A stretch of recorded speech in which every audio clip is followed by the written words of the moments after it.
Hello friends, तो कैसे हैं आप लोग। आशा करता हूं अच्छे होंगे। तो आज हम लोग मैराथन क्लास लेकर के आए हैं करंट अफेयर्स का, जो मंथली करंट अफेयर्स है जनवरी 2024 तक। जितने भी जो है जनवरी 2024 मंथ में जितने भी करंट अफेयर्स बनते हैं वो टोटल हम लोग डिस्कस करेंगे इस वीडियो में। और इसमें लगभग आपको 60+ MCQ जो है ऑब्जेक्टिव क्वेश्चन कराया जाएगा फुल डिस्कशन के साथ। और जिसका भी एग्ज़ाम आने वाला है, जैसे SSC GD का एग्ज़ाम होने वाला है, बिहार SI मेंस का एग्ज़ाम होने वाला है, उनके लिए मोस्ट इंपॉर्टेंट है मैराथन क्लासेस। तो कृपया जो भी चैनल पर नए हैं वो सब्सक्राइब कर दें, लाइक कर दें, बेल आइकन दबा दें और अलग अलग से रिलेटेड ग्रुप में शेयर कर दें। आते हैं हम लोग फर्स्ट क्वेश्चन की ओर। पहला क्वेश्चन है, तो फर्स्ट क्वेश्चन हम लोग देखते हैं। पहला क्वेश्चन दिया गया है कि वर्ष 2024 के लिए ऑस्ट्रेलियन ओपन महिला एकल का खिताब किस खिलाड़ी ने जीता है। ठीक है, वर्ष 2024 के लिए ऑस्ट्रेलिया ओपन महिला एकल का खिताब किस खिलाड़ी ने जीता है। यहाँ पे दिया गया है आर्यन सबलेंका, ठीक है, ईगा स्विटेक, कामरी वेरेली और इलेन रामबिकाना। ठीक है, तो ऑप्शन नंबर क्या हो जाएगा, ए हो जाएगा राइट आंसर। हम लोग डिस्कशन देखते हैं। डिस्कशन दिया गया है यहाँ पे, वो है कि आर्यन सबलेंका ने वर्ष 2024 के लिए, ठीक है, ऑस्ट्रेलिया महिला एकल का खिताब जीत लिया है।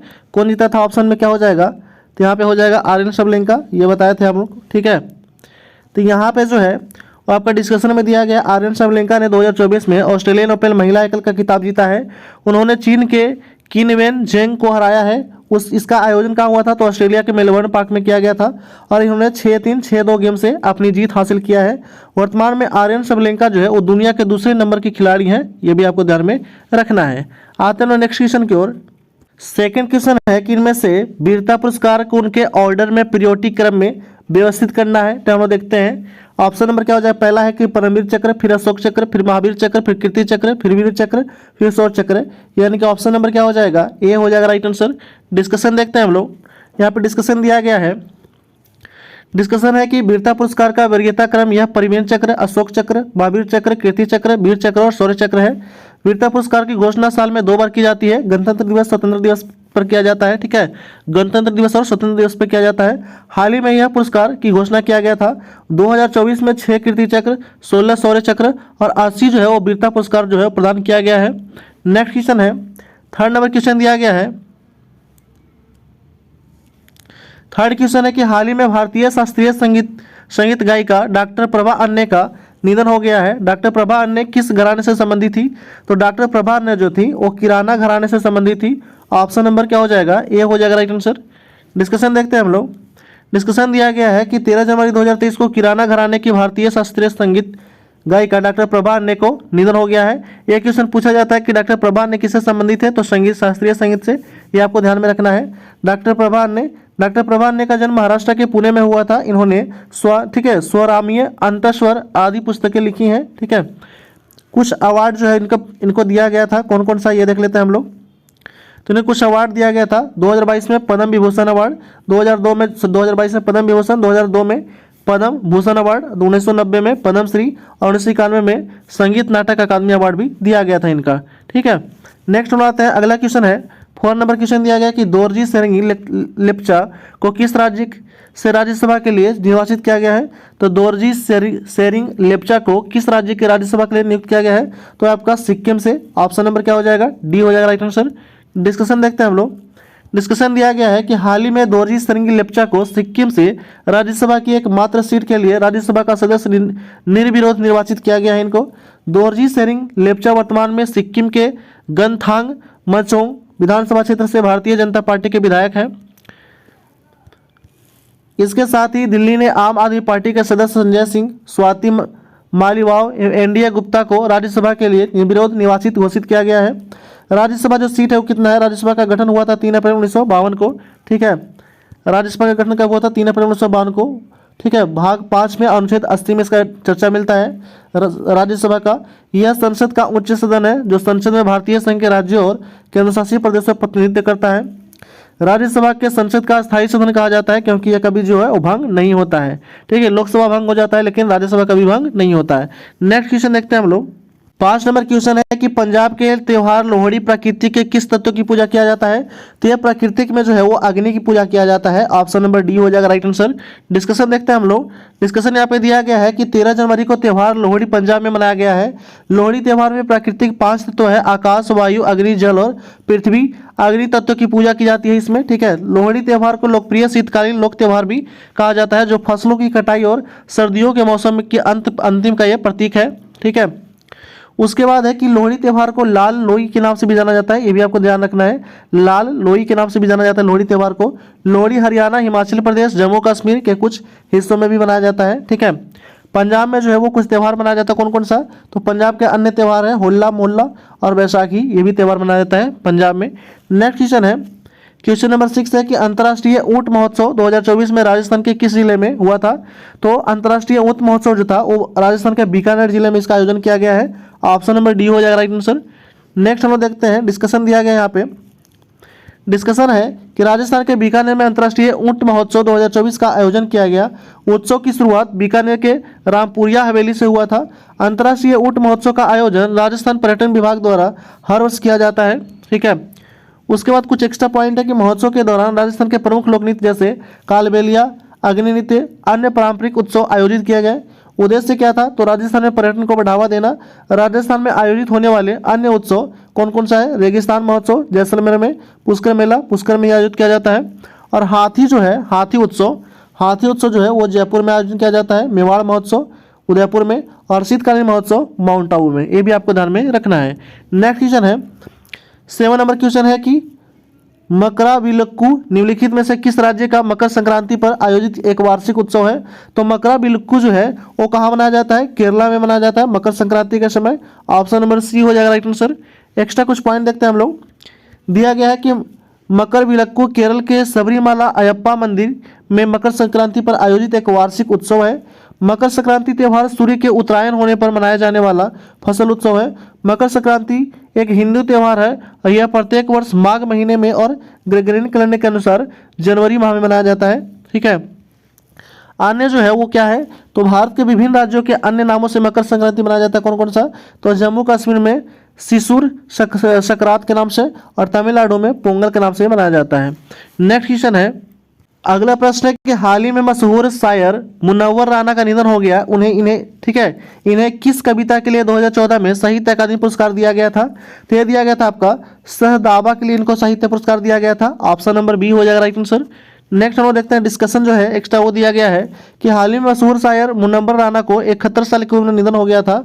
उन्हें 2014 में कविता सहदावा, ठीक है, सहदावा के लिए साहित्य अकादमी पुरस्कार दिया गया था।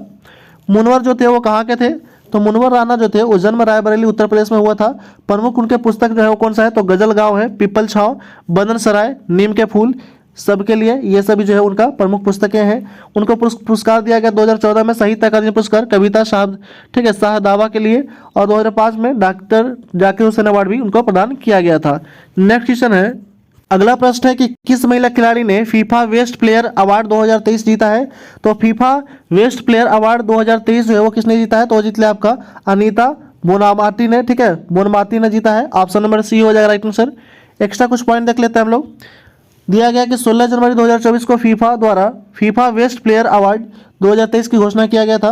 वर्ष 2023 में स्पेन की महिला फुटबॉल खिलाड़ी अनीता बोनमार्टी ने FIFA female best player award 2023 प्रदान किया गया उनको।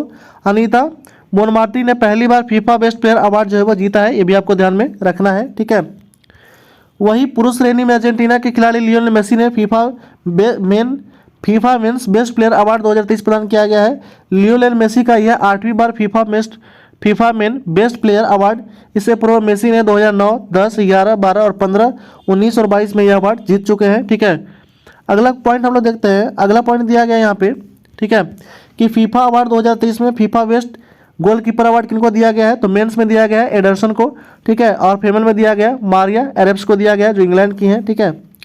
उसके बाद फीफा कोच अवार्ड दिया गया किनको? तो फीफा कोच अवार्ड दिया गया आपका मेंस में पेप गोर्डियोलो को, ठीक है, और वुमेन में दिया गया है सारिना बिल्गम को, ठीक है, ये दिया गया है। आते हैं हम लोग अगला पॉइंट देखते हैं। अगला क्वेश्चन है वो दिया गया आपका, ठीक है, 10 नंबर क्वेश्चन दिया गया है। वो है कि 75वां इनेमी अवार्ड 2024, ठीक है, 75वां इनेमी अवार्ड 2024 निम्न से किसने बेस्ट कॉमेडी सीरीज का पुरस्कार जीता है? तो बेस्ट कॉमेडी सीरीज का पुरस्कार जीता है कौन? तो है आपका द बियर जीता है। कौन जीता है?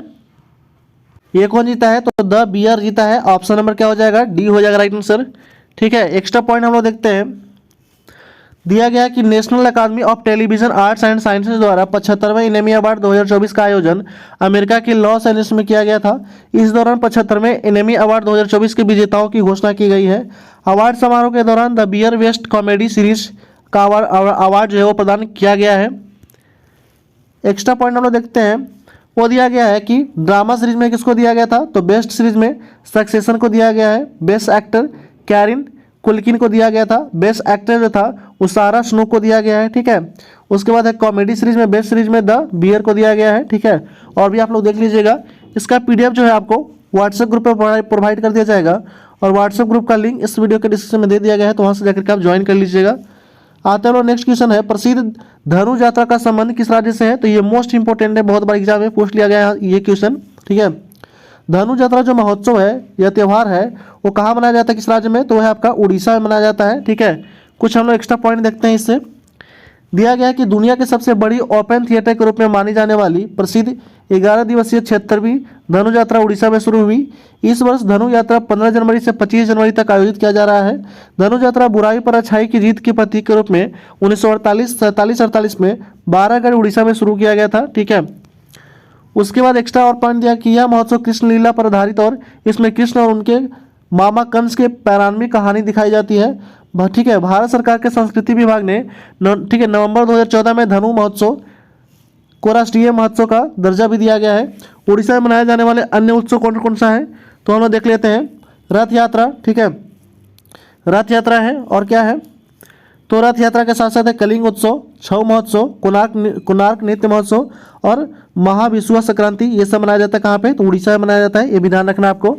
अगला क्वेश्चन है, किस भारतीय महिला क्रिकेट खिलाड़ी को दिसंबर 2023 के लिए ICC women player of the month चुना गया है? तो किस भारतीय महिला खिलाड़ी को दिसंबर 2023 के लिए ICC women player of the month चुना गया है? तो ये चुना गया आपका दीप्ति शर्मा को। ऑप्शन नंबर ए हो जाएगा राइट आंसर। डिस्कशन हम लोग देख लेते हैं। दिया गया है कि आईसीसी ने दिसंबर 2023 के लिए प्लेयर ऑफ द मंथ का अवार्ड घोषणा किया है। दिसंबर 2023 में इंग्लैंड और ऑस्ट्रेलिया के खिलाफ सर्वश्रेष्ठ प्रदर्शन करने के कारण भारतीय महिला खिलाड़ी दीप्ति शर्मा को ICC women player of the month चुना गया है। ठीक है, वही ऑस्ट्रेलिया के कप्तान पैट कमिंस की शानदार गेंदबाजी के लिए दिसंबर 2023 के ICC men's player of the month चुना गया है। ये भी आपको ध्यान में रखना है। अगला क्वेश्चन है 30 नंबर क्वेश्चन है कि वर्ल्ड चेस चैंपियनशिप को हराने वाले भारत के दूसरे चेस खिलाड़ी कौन बने हैं? तो वर्ल्ड चेस चैंपियन को हारने वाले भारत के दूसरे चेस खिलाड़ी कौन बने हैं? तो बन गए कौन? तो बन गए आपका रमेश बाबू प्रज्ञानंद। ऑप्शन नंबर क्या हो जाएगा? बी हो जाएगा राइट आंसर। देखते हैं और डिस्कशन दिया गया है। वो है कि भारत के शतरंज खिलाड़ी रमेश बाबू प्रज्ञानंद ने नीदरलैंड में आयोजित टाटा शील्ड मास्टर्स स्पर्धा में वर्ल्ड चेस चैंपियंस में डिग लेरन को हराया है। किसको? डिग लेरन को हरा दिया है। इस जीत के बाद रमेश बाबू प्रज्ञानंद विश्वनाथ, ठीक है, आनंद के बाद वर्तमान में वर्ल्ड चेस चैंपियन को हराने वाले भारत के दूसरे खिलाड़ी भी बन गए हैं। अगला पॉइंट दिया गया है वो है कि इस जीत के साथ ही ठीक है लाइव रेटिंग के मामले में विश्वनाथ आनंद को पीछे छोड़ते हुए रमेश बाबू प्रज्ञानंद शतरंज में भारत के नंबर 1 जो है वो खिलाड़ी भी बन गए हैं। अगला क्वेश्चन है, भारत की कौन सी इंश्योरेंस कंपनी पीएसयू स्टॉक में सबसे ज़्यादा ठीक है वैल्यूएबल कंपनी बन गई है? तो पीएसयू में स्टॉक में सबसे ज़्यादा वैल्यूएबल कंपनी जो है वो बन गया कौन सा? Life Insurance Corporation of India. Option number A हो जाएगा राइट आंसर। डिस्कशन देखते हैं हम लोग। दिया गया है कि Life Insurance Corporation of India ने इतिहास में पहली बार west State Bank of India को पीछे छोड़ पीएसयू स्टॉक में सबसे ज़्यादा वैल्यूएबल कंपनी बन गई है। 17 जनवरी को कंपनी ने स्टॉक में तेजी आई, जिसके बाद एलआईसी का मार्केट कैप 5.8 लाख करोड़ रुपए पर पहुंच गया है। शेयर में आई तेजी के बाद अब पीएसयू जो है में सबसे मूल्यवान कंपनी एलआईसी हो गया है। ठीक है, उसके बाद हम देखते हैं कि मार्केट कैप जो है वो बाजार पूंजीकरण, इसमें आमतौर पर मार्केट कैप कहा जाता है। सार्वजनिक रूप से कारोबार करने वाले कंपनी के बकाया शेयरों को बाजार मूल्य कहा जाता है। लाइफ इंश्योरेंस के बारे में कुछ देख लेते हैं। एक्स्ट्रा पॉइंट है वो है कि Life Insurance Corporation of India Bharat की सबसे बड़ी सरकारी जीवन बीमा कंपनी है। स्थापना कब हुआ था? 1956 में। मुख्यालय है मुंबई में और चेयरपर्सन अभी जो है वो सिद्धार्थ मोहंती है। ये भी आपको ध्यान में रखना है। अगला क्वेश्चन है 15 नंबर क्वेश्चन है कि 15 जनवरी को भारतीय थल सेना दिवस किसके सम्मान में मनाया जाता है? तो भारतीय थल सेना दिवस मनाया जाता है, वो मनाया जाता है आपका जनरल करियप्पा के सम्मान में मनाया गया। ऑप्शन नंबर बी हो जाएगा राइट आंसर। ठीक है, इसके सम्मान में मनाया जाता है। एक्स्ट्रा पॉइंट हम लोग देखते हैं, दिया गया है कि भारतीय सेना दिवस 15 जनवरी को भारतीय थल सेना के पहले भारतीय commander in chief field marshal M Cariappa के सम्मान में मनाया जाता है, क्योंकि 15 जनवरी 1949 को फील्ड मार्शल एम के करियप्पा को British general sir Francis butcher के स्थान पर भारतीय सेना के पहले भारतीय कमांडर इन चीफ के रूप में पदभार ग्रहण किया था। उसके बाद है कि 15 जनवरी 2024 को 76वें भारतीय सेना दिवस मनाया गया था। ये भी मोस्ट इंपॉर्टेंट है, ये पूछ लिया जाता है कि केवा मनाया गया था, तो सेना दिवस जो है वो 76वां मनाया गया है, ये भी आपको ध्यान में रखना है। 76वां भारतीय सेना दिवस का आयोजन उत्तर प्रदेश के लखनऊ में किया गया था, ये भी इंपॉर्टेंट है। ठीक है, आयोजन स्थल पूछ लिया जाता है। उसके बाद एक्स्ट्रा पॉइंट और देखते हैं हम लोग कि सेना दिवस पर भारतीय सेना दिवस पर प्रमुख सेना प्रमुख जनरल मनोज पांडे ने शौर्य तथा बलिदान देने वाले 14 सैनिकों को गैलेट्री पुरस्कार से सम्मानित किया है। एक के एम करियप्पा के बारे में कुछ देख लेते हैं। के एम करियप्पा के बारे में इंपॉर्टेंट पॉइंट है कि भारतीय सेना के पहले भारतीय कमांडर इन चीफ थे। के एम करियप्पा ने जय हिंद का नारा अपनाया, जिसका अर्थ है भारत, ठीक है, भारत की जीत। ठीक है, केवल फील्ड मार्शल के एम करियप्पा और field marshal Sam Manekshaw field marshal की 5 सितारे रैंक रखने वाले भारतीय सेना अधिकारी हैं। ठीक है, अगला हम लोग देखते हैं, अगला जो पॉइंट है वो है कि अन्य दिवस, जैसे भारतीय वायुसेना दिवस 8 अक्टूबर को मनाया जाता है और भारतीय नौसेना दिवस मनाया जाता है 4 दिसंबर को। ठीक है, और थल सेना भी तो पूछ लिए थे हम लोग, थल सेना जो है वो 15, ठीक है, 15 जनवरी को मनाया जाता है। ये तीनों आपको डेट जो है वो बहुत ही इंपॉर्टेंट है, याद रखना चाहिए। आते हैं हम लोग अगला क्वेश्चन की ओर देखते हैं। अगला प्रश्न है, पुस्तक गांधी लाइफ इन 3 कैंपियन किनके द्वारा लिखी गई है? तो ये लिखा गया है आपका एमजे अकबर के द्वारा लिखा गया है। ऑप्शन नंबर ए हो जाएगा राइट आंसर। एक्स्ट्रा पॉइंट हम लोग देखते हैं, दिया गया है कि हाल ही में प्रसिद्ध लेखक एमजे अकबर की पुस्तक गांधी ए लाइफ इन 3 कैंपेन्स को लॉन्च किया है। यह पुस्तक महात्मा गांधी के जीवन पर संघर्षों पर आधारित है। इस पुस्तक में मुख्य रूप से गांधी जी के 3 आंदोलन की कहानी बताया गया है। ठीक है, कौन कौन सा? तो ये देखते हैं हम लोग। पुस्तक में 1920 के असहयोग आंदोलन, 1930 में नमक सत्याग्रह और 1942 में भारत छोड़ो आंदोलन को गांधी जी की भूमिका के बारे में बताया गया है। अन्य पुस्तकें जो है इनका उन कौन कौन सा है? तो एमजे अकबर की अन्य पुस्तकें जो है वो Nehru the making of India, ठीक है, Gandhi Hinduism the struggle of against, ठीक है, जिन्ना इस्लाम। उसके बाद है अगला जो है वो उनका जो है पुस्तक है वो है आपका कश्मीर बियॉन्ड द वेल और द शेर ऑफ स्वर्ण। ये सभी पुस्तकें जो है वो एमजे अकबर के द्वारा लिखा गया है। अगला क्वेश्चन है, ग्लोबल फायर पावर इंडेक्स 2024 में भारत की रैंक क्या है? तो ग्लोबल फायर पावर इंडेक्स में जो भारत की रैंकिंग है वो 4 ही है। पिछले बार भी 4 ही था, इस बार भी 4 ही है। ठीक है, देखते हैं हम लोग एक्स्ट्रा पॉइंट देख लेते हैं। इससे दिया गया कि हाल ही में ग्लोबल फायर पावर इंडेक्स में 2024 में जारी किया गया था, इसमें भारत की रैंक क्या है? तो 4 है। ग्लोबल पावर पावर इंडेक्स आकलन के अनुसार भारत का पावर इंडेक्स में स्कोर कितना है? तो 0.1023 है। ठीक है, ग्लोबल फायर पावर इंडेक्स 2024 में कुल 145 देशों की उनकी सैन्य ताकत के आधार पर रैंकिंग प्रदान की गई है। शीर्ष 3 में कौन है? तो अमेरिका पहला पे, दूसरा में रूस है, तीसरा पे चाइना है और चौथा पे जो है वो भारत है। ये भी आपको ध्यान में रखना है। ठीक है, कुछ एक्स्ट्रा और पॉइंट देख लेते हैं। दिया गया कि ग्लोबल फायर पावर इंडेक्स 2000, ठीक है, पावर इंडेक्स में 2006 से जारी किया जा रहा है। कब से? 2006 से। ठीक है, रिलीज फॉर्म 2006 है। जारीकर्ता कौन है? तो जारीकर्ता ग्लोबल फायर पावर के द्वारा जारी किया जाता है। इंडेक्स में सैनिक की संख्या, मिलिट्री इक्विपमेंट, ठीक है, financial stability, military resources, natural resources, industrial, ठीक है, ज्योग्राफिकल कंडीशन के आधार पर देशों को रैंकिंग प्रदान किया जाता है। ये भी आपको ध्यान में रखना है। अगला क्वेश्चन है कि असम राज्य के सर्वोच्च नागरिक पुरस्कार असम वैभव 2023-24 किसे सम्मानित किया जाएगा? तो 2023-24 से सम्मानित किया जाएगा रंजन गोगोई को। ऑप्शन नंबर सी हो जाएगा right answer, Ranjan Gogoi. Extra point दिया गया है कि असम राज्य सरकार द्वारा 2023-24 के लिए एक असम वैभव, 4 असम सौरव और 17 असम गौरव पुरस्कार सहित कुल 22 हस्तियों को नागरिक पुरस्कार प्रदान किया जो है पुरस्कार जो प्रदान करेगी। असम नागरिक पुरस्कार 2023-24 में असम वैभव का सर्वोच्च नागरिक पुरस्कार है। 2023-24 के लिए भारत के पूर्व मुख्य न्यायाधीश और राज्यसभा सांसद रंजन गोगोई को द्वारा दिया जाएगा। रंजन गोगोई यह पुरस्कार न्यायिक क्षेत्र में उपलब्धियों के लिए दिया जाएगा उनको। ठीक है, उसके बाद है कि नोट में दिया गया यहाँ पे कि वर्ष 2022-23 में असम में कैंसर देखभाल के क्षेत्र में विशिष्ट योगदान के लिए डॉक्टर तपन शौकिया को राज्य के सर्वोच्च नागरिक पुरस्कार असम वैभव से सम्मानित किया गया है। अगला क्वेश्चन है, परंपरागत खेल जल्लीकट्टू पोंगल उत्सव किस दिन आयोजित किया जाता है? तो जल्लीकट्टू जो पोंगल उत्सव जो है वो किस दिन आयोजित किया जाता है? तो ये आयोजित किया जाता है आपका कब? तो ये जो है आयोजित किया जाता है 3rd को, ठीक है, 3rd आयोजित किया जाता है कब? तो the traditional sport and jallikattu is the held of which day of the Pongal festival? तो पोंगल फेस्टिवल के तीसरे दिन जो है ये आयोजित किया जाता है जल्लीकट्टू त्यौहार, ठीक है। जल्लीकट्टू जो है क्या है? उत्सव है, ठीक है, जो पोंगल के तीसरे दिन आयोजित किया जाता है। कुछ एक्स्ट्रा पॉइंट देखते हैं कि हाल ही में तमिलनाडु का परंपरागत खेल जल्लीकट्टू खेल का शुभारंभ तमिलनाडु राज्य के खेल मंत्री उदयनिधि के द्वारा किया गया था। जल्लीकट्टू का आयोजन पोंगल उत्सव के तीसरे दिन, जिसे मट्टू पोंगल कहा जाता है, आयोजन किया जाता है। जल्लीकट्टू शब्द तमिल शब्द जल्ली और कत्तू से लिया गया है, जहां जल्ली का अर्थ सोने और चांदी के सिक्कों से है और कट्टू का मतलब है बांध होता है, ठीक है।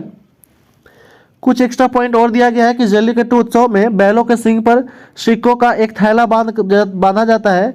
जो सिक्के के थैले को बैल से सींग से निकाल लेता है वह विजेता होता है। पोंगल के बारे में जानते हैं कुछ। पोंगल है तमिलनाडु का एक फसल उत्सव है। यह 4 दिन तक आयोजित किया जाता है। पोंगल उत्सव के पहले दिन भोंगी पोंगल, दूसरे दिन सूर्य पोंगल, तीसरे दिन मट्टू पोंगल और चौथे दिन जो है उकानुम पोंगल मनाया जाता है। और तीसरे दिन जो है ये जल्लीकट्टू त्यौहार, यानी कि मट्टू पोंगल के दिन ही जल्लीकट्टू त्यौहार जो है वो मनाया जाता है, ठीक है। ये भी ध्यान में रखना है। अगला क्वेश्चन है, अगला प्रश्न है कि चर्चित फास्टैग किस तकनीकी पर काम करता है? तो फास्टैग जो है वो काम करता है रेडियो फ्रीक्वेंसी आइडेंटिफिकेशन पे कार्य करता है। ऑप्शन नंबर सी हो जाएगा राइट आंसर। एक्स्ट्रा पॉइंट देखते हैं हम लोग। एक्स्ट्रा पॉइंट है कि national highway authority of India, जिसको शॉर्ट में कहते हैं NHAI, ने टोल भुगतान के लिए रेडियो फ्रीक्वेंसी आइडेंटिफिकेशन तकनीकी के उपयोग को बढ़ावा देते हुए एक वाहन एक फास्टैग पहल शुरू किया है। एक वाहन एक फास्टैग पहल इलेक्ट्रॉनिक टोल कलेक्शन सिस्टम की इफिशियंसी बढ़ाने और टोल प्लाजा को बिना रुके आने जाने की सेवा को बेहतर करने के लिए शुरू किया गया है, ठीक है। फास्टैग क्या है इसके बारे में जानते हैं। फास्टैग जो है वो फास्टैग एक रेडियो फ्रीक्वेंसी आइडेंटिफिकेशन कार्ड होता है, जिसे वाहन की विंड स्क्रीन पर लगाया जाता है। प्रत्येक टोल प्लाजा पर एक रेडियो फ्रीक्वेंसी आइडेंटिफिकेशन रीडर लगा होता है, जो एक सेंसर के रूप में कार्य करता है, ठीक है। और ये रेडियो फ्रीक्वेंसी क्या है? तो रेडियो फ्रीक्वेंसी आइडेंटिफिकेशन जो है वो क्या है? एक वायरलेस तकनीकी है जो किसी वस्तु को व्यक्ति को ट्रैक करने और मिलान करने की अनुमति देता है। अगला क्वेश्चन है, दिया गया कि केंद्रीय औद्योगिक सुरक्षा बल, इसको CISF कहते हैं शॉर्ट में, कि पहली महिला महानिदेशक किसने नियुक्त किया गया है? तो CISF की पहली महिला महानिदेशक जो है वो नियुक्त किया गया किनको? तो नियुक्त किया गया पर नीना सिंह को नियुक्त किया गया है। यह भी आपको ध्यान में रखना है। एक्स्ट्रा पॉइंट देखते हैं हम लोग। एक्स्ट्रा पॉइंट है कि नीना सिंह को केंद्रीय औद्योगिक सुरक्षा बल की पहली महिला महानिदेशक के रूप में भी नियुक्त किया गया है। नीना सिंह को सिलवर्धन सिंह के स्थान पर महानिदेशक नियुक्त किया गया है, ये भी ध्यान रखिएगा। नीना सिंह राजस्थान कैडर के 1989 बैच के IPS अधिकारी हैं, जो इससे पूर्व विशेष महानिदेशक पद पे, ठीक है, CISF के विशेष महानिदेशक पद पे कार्यरत है, ठीक है। एक्स्ट्रा पॉइंट और दिया गया है कि एक अर्धसैनिक बल, इसका मुख्य कार्य सरकारी कारखानों एवं अन्य सरकारी उपक्रमों की सुरक्षा प्रदान करना है, ठीक है। इस्टेब्लिश कब हुआ था? तो इस्टेब्लिश हुआ था 10 मार्च 1969 को। हेडक्वार्टर है नई दिल्ली में, ये भी आपको ध्यान में रखना है। अगला क्वेश्चन है 22 नंबर क्वेश्चन है कि केंद्रीय रिजर्व पुलिस बल, इसको CRPF शॉर्ट में कहते हैं, ठीक है, सेंट्रल रिजर्व पुलिस फोर्स के नए महानिदेशक के रूप में किसे नियुक्त किया गया है? तो नए महानिदेशक के रूप में नियुक्त किया गया अनिश दयाल सिंह को नियुक्त किया गया है। ऑप्शन नंबर सी हो जाएगा राइट आंसर। एक्स्ट्रा पॉइंट देखते हैं हम लोग। एक्स्ट्रा पॉइंट है कि अनिश दयाल सिंह को केंद्रीय रिजर्व पुलिस बल CRPF का नाम नया महानिदेशक नियुक्त किया गया है। अनिश दयाल सिंह को सुजय लाल थाउसेने के स्थान पर महानिदेशक नियुक्त किया गया है। अनिश दयाल सिंह 1988 के IPS अधिकारी हैं, जो इससे पूर्व भारत तिब्बत सीमा पुलिस ITBP महानिदेशक रह चुके हैं। अन्य जो युक्ति है वो देख लेते हैं। भारत तिब्बत सीमा पुलिस के महानिदेशक राहुल रसगोत्रा है। अनिश दयाल सिंह के स्थान पर राहुल संगोत्रा की नियुक्ति किया गया है, ठीक है। CRPF के बारे में कुछ देखते हैं। CRPF जो है वो केंद्रीय रिजर्व पुलिस बल, भारतीय केंद्रीय सशस्त्र पुलिस बलों से सबसे बड़ा है। इस्टेब्लिशमेंट कब हुआ था? तो 1939 में हुआ था, 27 जुलाई 1939 में। हेडक्वार्टर का है तो नई दिल्ली में, ये भी आपको ध्यान में रखना है। अगला क्वेश्चन है, मुख्य निर्वाचन आयुक्त और अन्य निर्वाचन आयुक्त विधेयक 2023 में अनुसार मुख्य निर्वाचन आयुक्त और निर्वाचन आयुक्तों की नियुक्ति चयन समिति में निम्न से कौन शामिल नहीं है? तो कौन शामिल नहीं है ये देख लेते हैं हम लोग ऑप्शन में। ऑप्शन में जो है आपका लोकसभा सभापति जो ये शामिल नहीं है। ऑप्शन नंबर ए हो जाएगा राइट आंसर। एक्स्ट्रा कुछ पॉइंट देख लेते हैं हम लोग। एक्स्ट्रा पॉइंट है कि हाल ही में राष्ट्रपति द्रौपदी मुर्मू मुख्य निर्वाचन आयुक्त और अन्य निर्वाचन आयुक्तों की नियुक्ति के संबंधित मुख्य निर्वाचन आयुक्त और अन्य निर्वाचन आयुक्त के विधेयक 2023 में विधेयक की स्वीकृति प्रदान किया है, ठीक है। और एक्स्ट्रा पॉइंट है कि यह विधेयक चुनाव आयुक्तों की सेवा की शर्तें और व्यवसाय के संचालन अधिनियम 1991 के स्थान पर लाया गया है। यह विधेयक मुख्य निर्वाचन आयुक्त और अन्य निर्वाचन आयुक्त की नियुक्ति, ठीक है, वेतन हटाने जाने से संबंधित है, ठीक है। नियुक्तियां निषेध कब होता है? तो नियुक्तियां निषेध निर्वाचन, ठीक है, निर्वाचन से संबंधित है 324। नए विधेयक में के अनुसार मुख्य निर्वाचन आयुक्त और अन्य निर्वाचन आयुक्तों की नियुक्ति चयन समिति के सिफारिश पर राष्ट्रपति के द्वारा किया जाता है, ठीक है। और एक्स्ट्रा पॉइंट है कि चयन समिति के प्रधानमंत्री द्वारा नामित एक केंद्रीय कैबिनेट मंत्री और लोकसभा के विपक्ष के नेता, सबसे बड़े विपक्षी दल के नेता शामिल होंगे। इस समिति में कोई पद रिक्त होने पर भी चयन समिति की सिफारिश पर मान्य होगा, ठीक है। वेतन अनुच्छेद 324 से संबंधित है, ये भी आपको ध्यान में रखना है। अगला क्वेश्चन है, अगला प्रश्न है कि वैश्विक स्तर पर इस्पात उत्पादन में भारत कौन से स्थान पर है? तो इस्पात उत्पादन में भारत का जो स्थान है वो दूसरे स्थान पर है इस्पात उत्पादन में। एक्स्ट्रा पॉइंट देख लेते हैं। एक्स्ट्रा पॉइंट है कि भारत की इस्पात उत्पादन क्षेत्र में उल्लेखनीय वृद्धि हुई। भारत इस्पात उत्पादन के मामले में दूसरे स्थान पर है, ठीक है। वर्तमान में भारत में घरेलू तैयार इस्पात का उत्पादन 89.711 मिलियन टन है। सरकार ने राष्ट्रीय इस्पात नीति 2017 की प्रतिपादित की है, जिसमें 2030 से 31 तक मांग एवं आपूर्ति दोनों पक्षों में भारतीय इस्पात उद्योग के लिए दीर्घकालीन विकास को प्रोत्साहित करना है। अगला कुछ पॉइंट दिया गया है वो है आपका कि वर्तमान में इस्पात में सबसे बड़ा उत्पादक देश चाइना है और इसके विश्व के इस्पात में लगभग 60% हिस्सा है चाइना का, ठीक है। उसके बाद कौन है? भारत है दूसरे नंबर पे। अगला क्वेश्चन है 25 नंबर क्वेश्चन कि इसरो द्वारा वर्ष 2024 में पहला मिशन कौन सा लॉन्च किया गया है? तो इसरो द्वारा 2024 का पहला मिशन जो है वो लॉन्च किया गया है, एक्सपो सैट लॉन्च किया गया है, ये भी आपको ध्यान में रखना है। एक्स्ट्रा पॉइंट कुछ देखते हैं हम लोग। 1 जनवरी 2024 को इसरो 2024 ने अपना पहला मिशन एक्सपो सैट, जिसको फुल फॉर्म है एक्सरे पॉलीमीटर सैटेलाइट, ठीक है, पोलारीमीटर सैटेलाइट है, ठीक है, पूरा नाम है, लॉन्च करेगा। एक्सपो सैट को श्रीहरिकोटा स्थित सतीश धवन स्पेस सेंटर से, ठीक है, PSLV C-58 रॉकेट से लॉन्च किया जाएगा, ठीक है। एक्सपोर्ट सैट, ठीक है, एक्सपो सैट मिशन भारत का पहला और दुनिया का दूसरा डेडिकेटेड पोलारीमेट्री मिशन है। इससे पहले सिर्फ 2021 में नासा ने amazing x ray polarimetry explorer launch किया था, ठीक है। एक्स्ट्रा कुछ और पॉइंट है कि यह सैटेलाइट अंतरिक्ष में होने वाले रेडिएशन की स्टडी करेगा। Indian space research organisation ISRO का फुल फॉर्म होता है। स्थापना हुआ था 15 अगस्त 1969 को। हेडक्वार्टर है बेंगलुरु में। फाउंडर है कौन है? तो विक्रम साराभाई है। चेयरपर्सन कौन है अभी? तो मिस्टर MS सोमनाथ, ठीक है, सोमनाथ है, ये भी ध्यान रखना है। अगला क्वेश्चन है 26 नंबर क्वेश्चन है कि विश्व तीरंदाजी पुरस्कार किसने जीता है? तो विश्व तीरंदाजी पुरस्कार जीता है शीतल देवी ने, ठीक है, शीतल देवी, जिनको अभी अर्जुन अवार्ड भी दिया गया था। एक्स्ट्रा पॉइंट देखते हैं हम लोग। दिया गया कि एशियाई पैरा खेल चैंपियनशिप शीतल देवी अंतर्राष्ट्रीय स्तर पर प्रतिस्पर्धा करने वाली पहली महिला पैरा एथलेटिक ने कंपाउंडिंग महिला वर्ग जीता है और विश्व तीरंदाजी पुरस्कार प्राप्त करने वाले भारत की पहली तीरंदाजी भी बन गई है, ये भी ध्यान रखना है आपको। अदर पॉइंट है वो दिया गया है कि मोटे गोजेजे ठीक है, रिकर्व पुरुषों की ट्रॉफी प्राप्त करने के लिए सार्वजनिक वोट के शीर्ष पर है। हुंडई तीरंदाजी विश्व कप चैंपियन, ठीक है, सारा लापेस बनी है। डबल सर्किट स्टेज विजेता कौन बनी है? तो लिम सिहियोन बने हैं, ठीक है। और पार्लम्पियन गुलाइंस टू फ्रांस के हैं ये, ठीक है। अगला क्वेश्चन है 16वें वित्त आयोग के अध्यक्ष के रूप में किससे नामित किया गया है? तो 16वें वित्त आयोग के अध्यक्ष के रूप में नामित किया गया आपका अरविंद पनगड़िया को, ये भी आपको ध्यान में रखना है। ऑप्शन नंबर ए हो जाएगा राइट आंसर। कुछ एक्स्ट्रा पॉइंट देखते हैं हम लोग। दिया गया है कि 16वें वित्त आयोग अरविंद पनगड़िया के नेतृत्व में कार्य करना शुरू करेगा। डॉक्टर अरविंद पनगड़िया पूर्व अध्यक्ष, ठीक है, पूर्व उपाध्यक्ष नीति आयोग और प्रोफेसर कोलंबिया विश्वविद्यालय के इसके अध्यक्ष भी होंगे। अगला पॉइंट है वो है कि श्री ऋत्विक रंजनम पांडे को आयोग के सचिव के रूप में नियुक्त किया गया है, ठीक है। 16वें वित्त आयोग के सह अनुरोध किया गया है कि वह अपनी रिपोर्ट 31 अक्टूबर 2025 तक उपलब्ध करे। 1 अप्रैल 2026 से शुरू होकर 5 वर्षों की अवधि तक यह कवर करेगा। अगला पॉइंट है वो दिया गया कि भारत के वित्त आयोग एक संवैधानिक निकाय है जो राज्य और केंद्र सरकारों के बीच कर राजस्व को वितरित और आवंटित करता है। भारत के राष्ट्रपति ने संवैधानिक अनुच्छेद 280 के तहत वित्त आयोग की नियुक्ति करता है, ठीक है। वित्त आयोग की चर्चा अनुच्छेद 280 में है, ये भी ध्यान रखिएगा। आयोग का मुख्य आदान प्रदान यह है कि सुझाव देता है कि राजस्व को कैसे संघ और राज्यों के भीतर वितरित किया जाना चाहिए।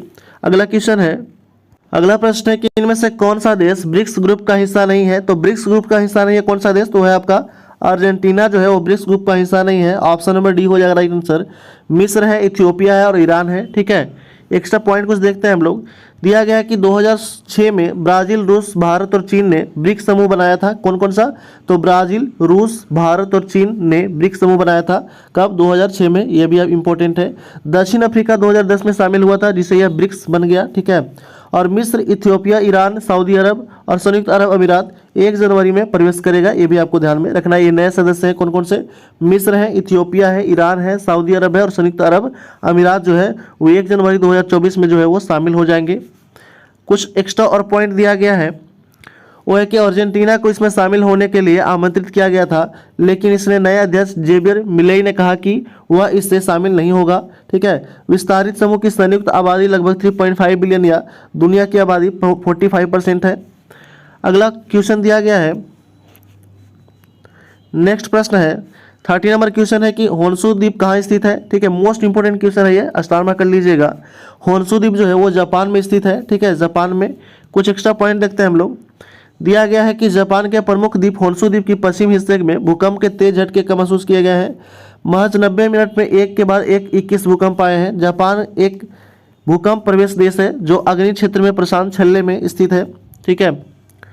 अगला पॉइंट है कि रिंग ऑफ फायर ज्वालामुखी और भूकंप की 40,000 किलोमीटर और 25,000 मील लंबी और 500 किलोमीटर से 300 मील चौड़ी टेक्टोनिक बेल्ट जो प्रशांत महासागर के अधिकांश हिस्सों में से घेरती है इसको। जापान को इशिकावा तट पर आए भीषण भूकंप के बाद सुनामी की लहरें उठी थी। अगला क्वेश्चन है 31 नंबर क्वेश्चन है कि देश का पहला ठीक है कन्या सैनिक स्कूल किस राज्य में खोला गया है। तो देश का पहला कन्या सैनिक स्कूल जो है वो खोला गया कहाँ पे? उत्तर प्रदेश में खोला गया है। ठीक है, ऑप्शन नंबर बी हो जाएगा राइट आंसर। एक्स्ट्रा पॉइंट देखते हैं हम लोग। दिया गया है कि देश का पहला कन्या सैनिक स्कूल उत्तर प्रदेश राज्य के वृंदावन में खोला गया है। स्कूल का नाम संविद गुरुकुल बालिका सैन्य स्कूल नाम रखा गया है। भारत सरकार ने देश में 100 सैनिक स्कूल खोलने का भी लक्ष्य रखा है। एक्स्ट्रा पॉइंट है वो है कि सैनिक स्कूल खोलने का सरकार का लक्ष्य नई शिक्षा नीति के अनुरूप समाज में हर वर्ग के छात्रों को गुणवत्तापूर्ण शिक्षा प्रदान करना है। अगला प्रश्न है कि किस राज्य ने 108वें स्थानों पर 7 सबसे अधिक लोग द्वारा सूर्य नमस्कार करने का गिनीज वर्ल्ड रिकॉर्ड दायर किया गया है। ठीक है, बनाया गया है। किस राज्य में 108 स्थानों पर एक साथ सबसे अधिक लोगों के द्वारा सूर्य नमस्कार करने का गिनीज वर्ल्ड रिकॉर्ड जो है वो बनाया गया है? तो ये बनाया गया आपका गुजरात में। ऑप्शन नंबर क्या हो जाएगा? तो ऑप्शन नंबर हो जाएगा यहाँ पे सी हो जाएगा राइट आंसर, गुजरात राज्य में। ठीक है, कुछ एक्स्ट्रा पॉइंट देखते हैं हम लोग।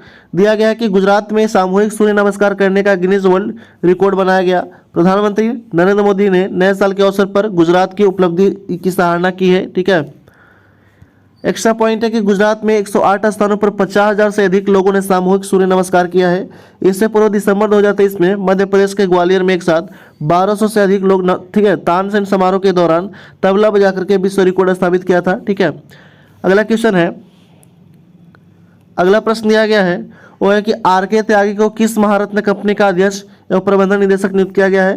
तो आर.के. जो त्यागी हैं उनको पीजी ठीक है पावर ग्रिड का जो है पावर ग्रिड का जो अध्यक्ष और प्रबंधन निदेशक नियुक्त किया गया है। ठीक है, power grid corporation of India जिसको शॉर्ट में कहते हैं पावर ग्रिड। ठीक है, कुछ एक्स्ट्रा पॉइंट देखते हैं हम लोग।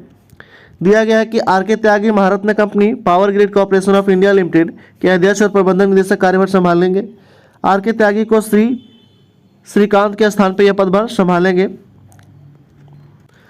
महारत्न कंपनी जो है स्टैब्लिश हुआ था कब इसका? तो महारत्न कंपनी इसका स्टैब्लिश हुआ 23 अक्टूबर 1989 को। हेडक्वार्टर इसका कहाँ है? तो पावर ग्रिड का इसका है नई दिल्ली में। ठीक है, अन्य महारत्न कंपनी जो है वो देख लेते हैं हम लोग। ठीक है, अन्य महारत्न कंपनी जिसके अध्यक्ष और प्रबंधन निदेशक देख लेते हैं। परमिंदर चोपड़ा जो है वो पावर फाइनेंस कॉर्पोरेशन के पीएफसी के हैं। कोप्पू सदाशिव जो है वो भारत हेवी इलेक्ट्रिक लिमिटेड के वेल के हैं। ठीक है, ये सभी महारत्न कंपनियां हैं। उसके बाद आपका पीएम प्रसाद जो है वो कोल इंडिया लिमिटेड के हैं। उसके बाद Amarendu Prakash Steel Authority of India SAIL के हैं। ये सभी महारत्न कंपनियां हैं। नेक्स्ट क्वेश्चन है, अगला प्रश्न है कि पद्म पुरस्कार से सम्मानित वेद प्रकाश नंदन ठीक है नंदा का निधन हो गया। इन्हें किस वर्ष पद्म विभूषण से सम्मानित किया गया था? ठीक है, पद्म पुरस्कार से सम्मानित वेद प्रकाश नंदा का निधन हो गया। इन्हें किस वर्ष पद्म भूषण से सम्मानित किया गया था? तो पद्म भूषण से सम्मानित किया गया था कब? 2018 में सम्मानित किया गया था। ऑप्शन नंबर डी हो जाएगा राइट आंसर। कुछ एक्स्ट्रा पॉइंट देखते हैं हम लोग। दिया गया है कि भारतीय ठीक है अमेरिकी शिक्षाविद वेद प्रकाश नंदा का निधन 2 जनवरी 2024 को हो गया है। इन्होंने कानूनी शिक्षा के क्षेत्र में अहम योगदान दिया था। वेद प्रकाश नंदा को साहित्य और शिक्षा के क्षेत्र में योगदान देने के लिए वर्ष 2018 में पद्म भूषण पुरस्कार भी प्रदान किया गया था। अगला क्वेश्चन है वो दिया गया कि गृह मंत्रालय द्वारा जारी किए गए आंकड़ों के अनुसार सबसे अधिक साइबर क्राइम मामले में कौन सा राज्य पहले स्थान पे है? तो साइबर क्राइम के मामले में पहले स्थान पे कौन सा राज्य है? तो पहले स्थान पे है वो है आपका तेलंगाना राज्य पहले स्थान पे साइबर क्राइम के मामले में। ऑप्शन नंबर डी हो जाएगा राइट आंसर। कुछ एक्स्ट्रा पॉइंट देखते हैं हम लोग। दिया गया कि साइबर अपराध एक ऐसा अपराध है जो कंप्यूटर और नेटवर्क के माध्यम से किया जाता है। गृह मंत्रालय ने national cyber crime reporting portal, data portal और एनसीआरबी के माध्यम से देश के विभिन्न राज्यों में हो रहे साइबर क्राइम को विभिन्न प्रकारों के आधार पर एक रिपोर्ट तैयार की है। ठीक है। और दिया गया कि राज्यों के आंकड़ों के आधार पर गृह मंत्रालय की रिपोर्ट के अनुसार तेलंगाना राज्य देश भर में साइबर क्राइम के मामले में पहले स्थान पर है। पिछले वर्षों में तेलंगाना बैंकिंग फ्रॉड में 32-23 ओटीपी फ्रॉड के इतना, ठीक है, 2179 और साइबर ब्लैकमेलिंग में 234 केस दर्ज किए गए थे। अन्य रिपोर्ट जो है वो देख लेते हैं। ठीक है। अन्य रिपोर्ट जो है वो है कि तेलंगाना के बाद Maharashtra, Bihar, Uttar Pradesh cyber crime hot spot कहा जाता है। तेलंगाना के बाद कौन है? तो महाराष्ट्र है। महाराष्ट्र के बाद है बिहार, बिहार के बाद है उत्तर प्रदेश। महाराष्ट्र में फेक प्रोफाइल के सबसे ज़्यादा मामले दर्ज किए गए हैं। बिहार में एटीएम फ्रॉड के मामले सबसे ज़्यादा हुए हैं। तेलंगाना में साइबर ब्लैकमेलिंग सबसे ज़्यादा मामले दर्ज किए गए हैं। ये भी आपको ध्यान में रखना है। अगला प्रश्न है वो है कि साल्टन सागर में लिथियम भंडार मिला है, तो साल्टन सागर है कहाँ पे? ठीक है, ये बहुत ही इंपॉर्टेंट क्वेश्चन है। ठीक है, एग्जाम पॉइंट ऑफ व्यू से ये जो है साल्टन सागर जो है वो कहाँ पे है? तो यह आपका उत्तरी अमेरिका में। कहाँ पे है? उत्तरी अमेरिका में। कुछ एक्स्ट्रा पॉइंट देखते हैं हम लोग। दिया गया है वो है कि अमेरिका ऊर्जा विभाग ने उत्तरी अमेरिका में कैलिफोर्निया में स्थित साल्टन सागर के नीचे दुनिया के सबसे बड़े लिथियम भंडार की खोज किया है। साल्टन सागर क्षेत्र में खोजे गए कुल भंडार 3400 किलो टन से अधिक लिथियम का उत्पादन कर सकते हैं। उसके बाद है कि फरवरी 2023 में देश में पहली बार जम्मू कश्मीर के सलाल हैमान क्षेत्र में लिथियम भंडार खोजा गया है। लिथियम यह एक रासायनिक तत्व है। ठीक है। अगला क्वेश्चन है, अगला प्रश्न है कि एस स्वामीनाथन, ठीक है, पुरस्कार 2024 किससे प्रदान किया गया है? तो MS स्वामीनाथन पुरस्कार प्रदान किया गया किनको? तो प्रोफेसर BR कंबोज को प्रदान किया गया है MS स्वामीनाथन पुरस्कार। ऑप्शन नंबर ए हो जाएगा राइट आंसर। कुछ एक्स्ट्रा पॉइंट देखते हैं हम लोग। दिया गया है कि चौधरी चरण सिंह हरियाणा कृषि विश्वविद्यालय के कुलपति प्रोफेसर BR कंपोज को MS स्वामीनाथन पुरस्कार 2024 प्रदान किया गया है। प्रोफेसर BR कंपोज यह पुरस्कार मध्य प्रदेश के ग्वालियर में वन हेल्थ कार्ड पर अंतर्राष्ट्रीय सम्मेलन कर्नाटक के राज्यपाल थावरचंद गहलोत के द्वारा प्रदान किया गया है। अगला पॉइंट है वो है कि प्रोफेसर BR कंबोज कोहे, ठीक है, कोहे पुरस्कार शिक्षा अनुसंधान प्रौद्योगिकी विकास और कृषि विभाग कृषि विज्ञान में विस्तार दिए गए योगदान के लिए जो है वो दिया गया है। MS स्वामीनाथन पुरस्कार जो है वो कब स्टार्ट हुआ था? तो MS स्वामीनाथन पुरस्कार एस्टैब्लिश हुआ 2004 से। यह पुरस्कार उन व्यक्तियों को प्रदान किया जाता है जिसने भारत में खाद्य सुरक्षा और कृषि की स्थिरता सहित कृषि के क्षेत्र में अपना जो है योगदान देते हैं। MS स्वामीनाथन के बारे में कुछ देख लेते हैं। MS स्वामीनाथन का है तो ये प्रसिद्ध कृषि वैज्ञानिक थे और इन्हें भारतीय हरित क्रांति का जनक भी कहा जाता है। ये भी आपको ध्यान में रखना है। अगला क्वेश्चन है, अगला प्रश्न है कि चर्चा में रहा क्या, ठीक है, कैमेलियन ट्रोजन क्या है? तो कैमेलियन ट्रोजन जो है वो एक प्रकार का मैलवेयर है। ऑप्शन नंबर ए हो जाएगा राइट आंसर। डिटेल देखते हैं हम लोग। इसका डिटेल दिया गया है। डिटेल है कि हाल ही में सुरक्षा शोधकर्ताओं के द्वारा कैमेलियन ट्रोजन मैलवेयर का एक नया संस्करण खोजा गया है। कैमेलियन ट्रोजन मैलवेयर जो कि किसी भी फोन से बायोमेट्रिक ऑथेंटिकेशन मेथड को डिसेबल करके पिन चुरा सकता है। यह जो है अनऑथोराइज एक्सेस प्राप्त करने के लिए एक्सेसिबिलिटी सेवा का उपयोग करता है।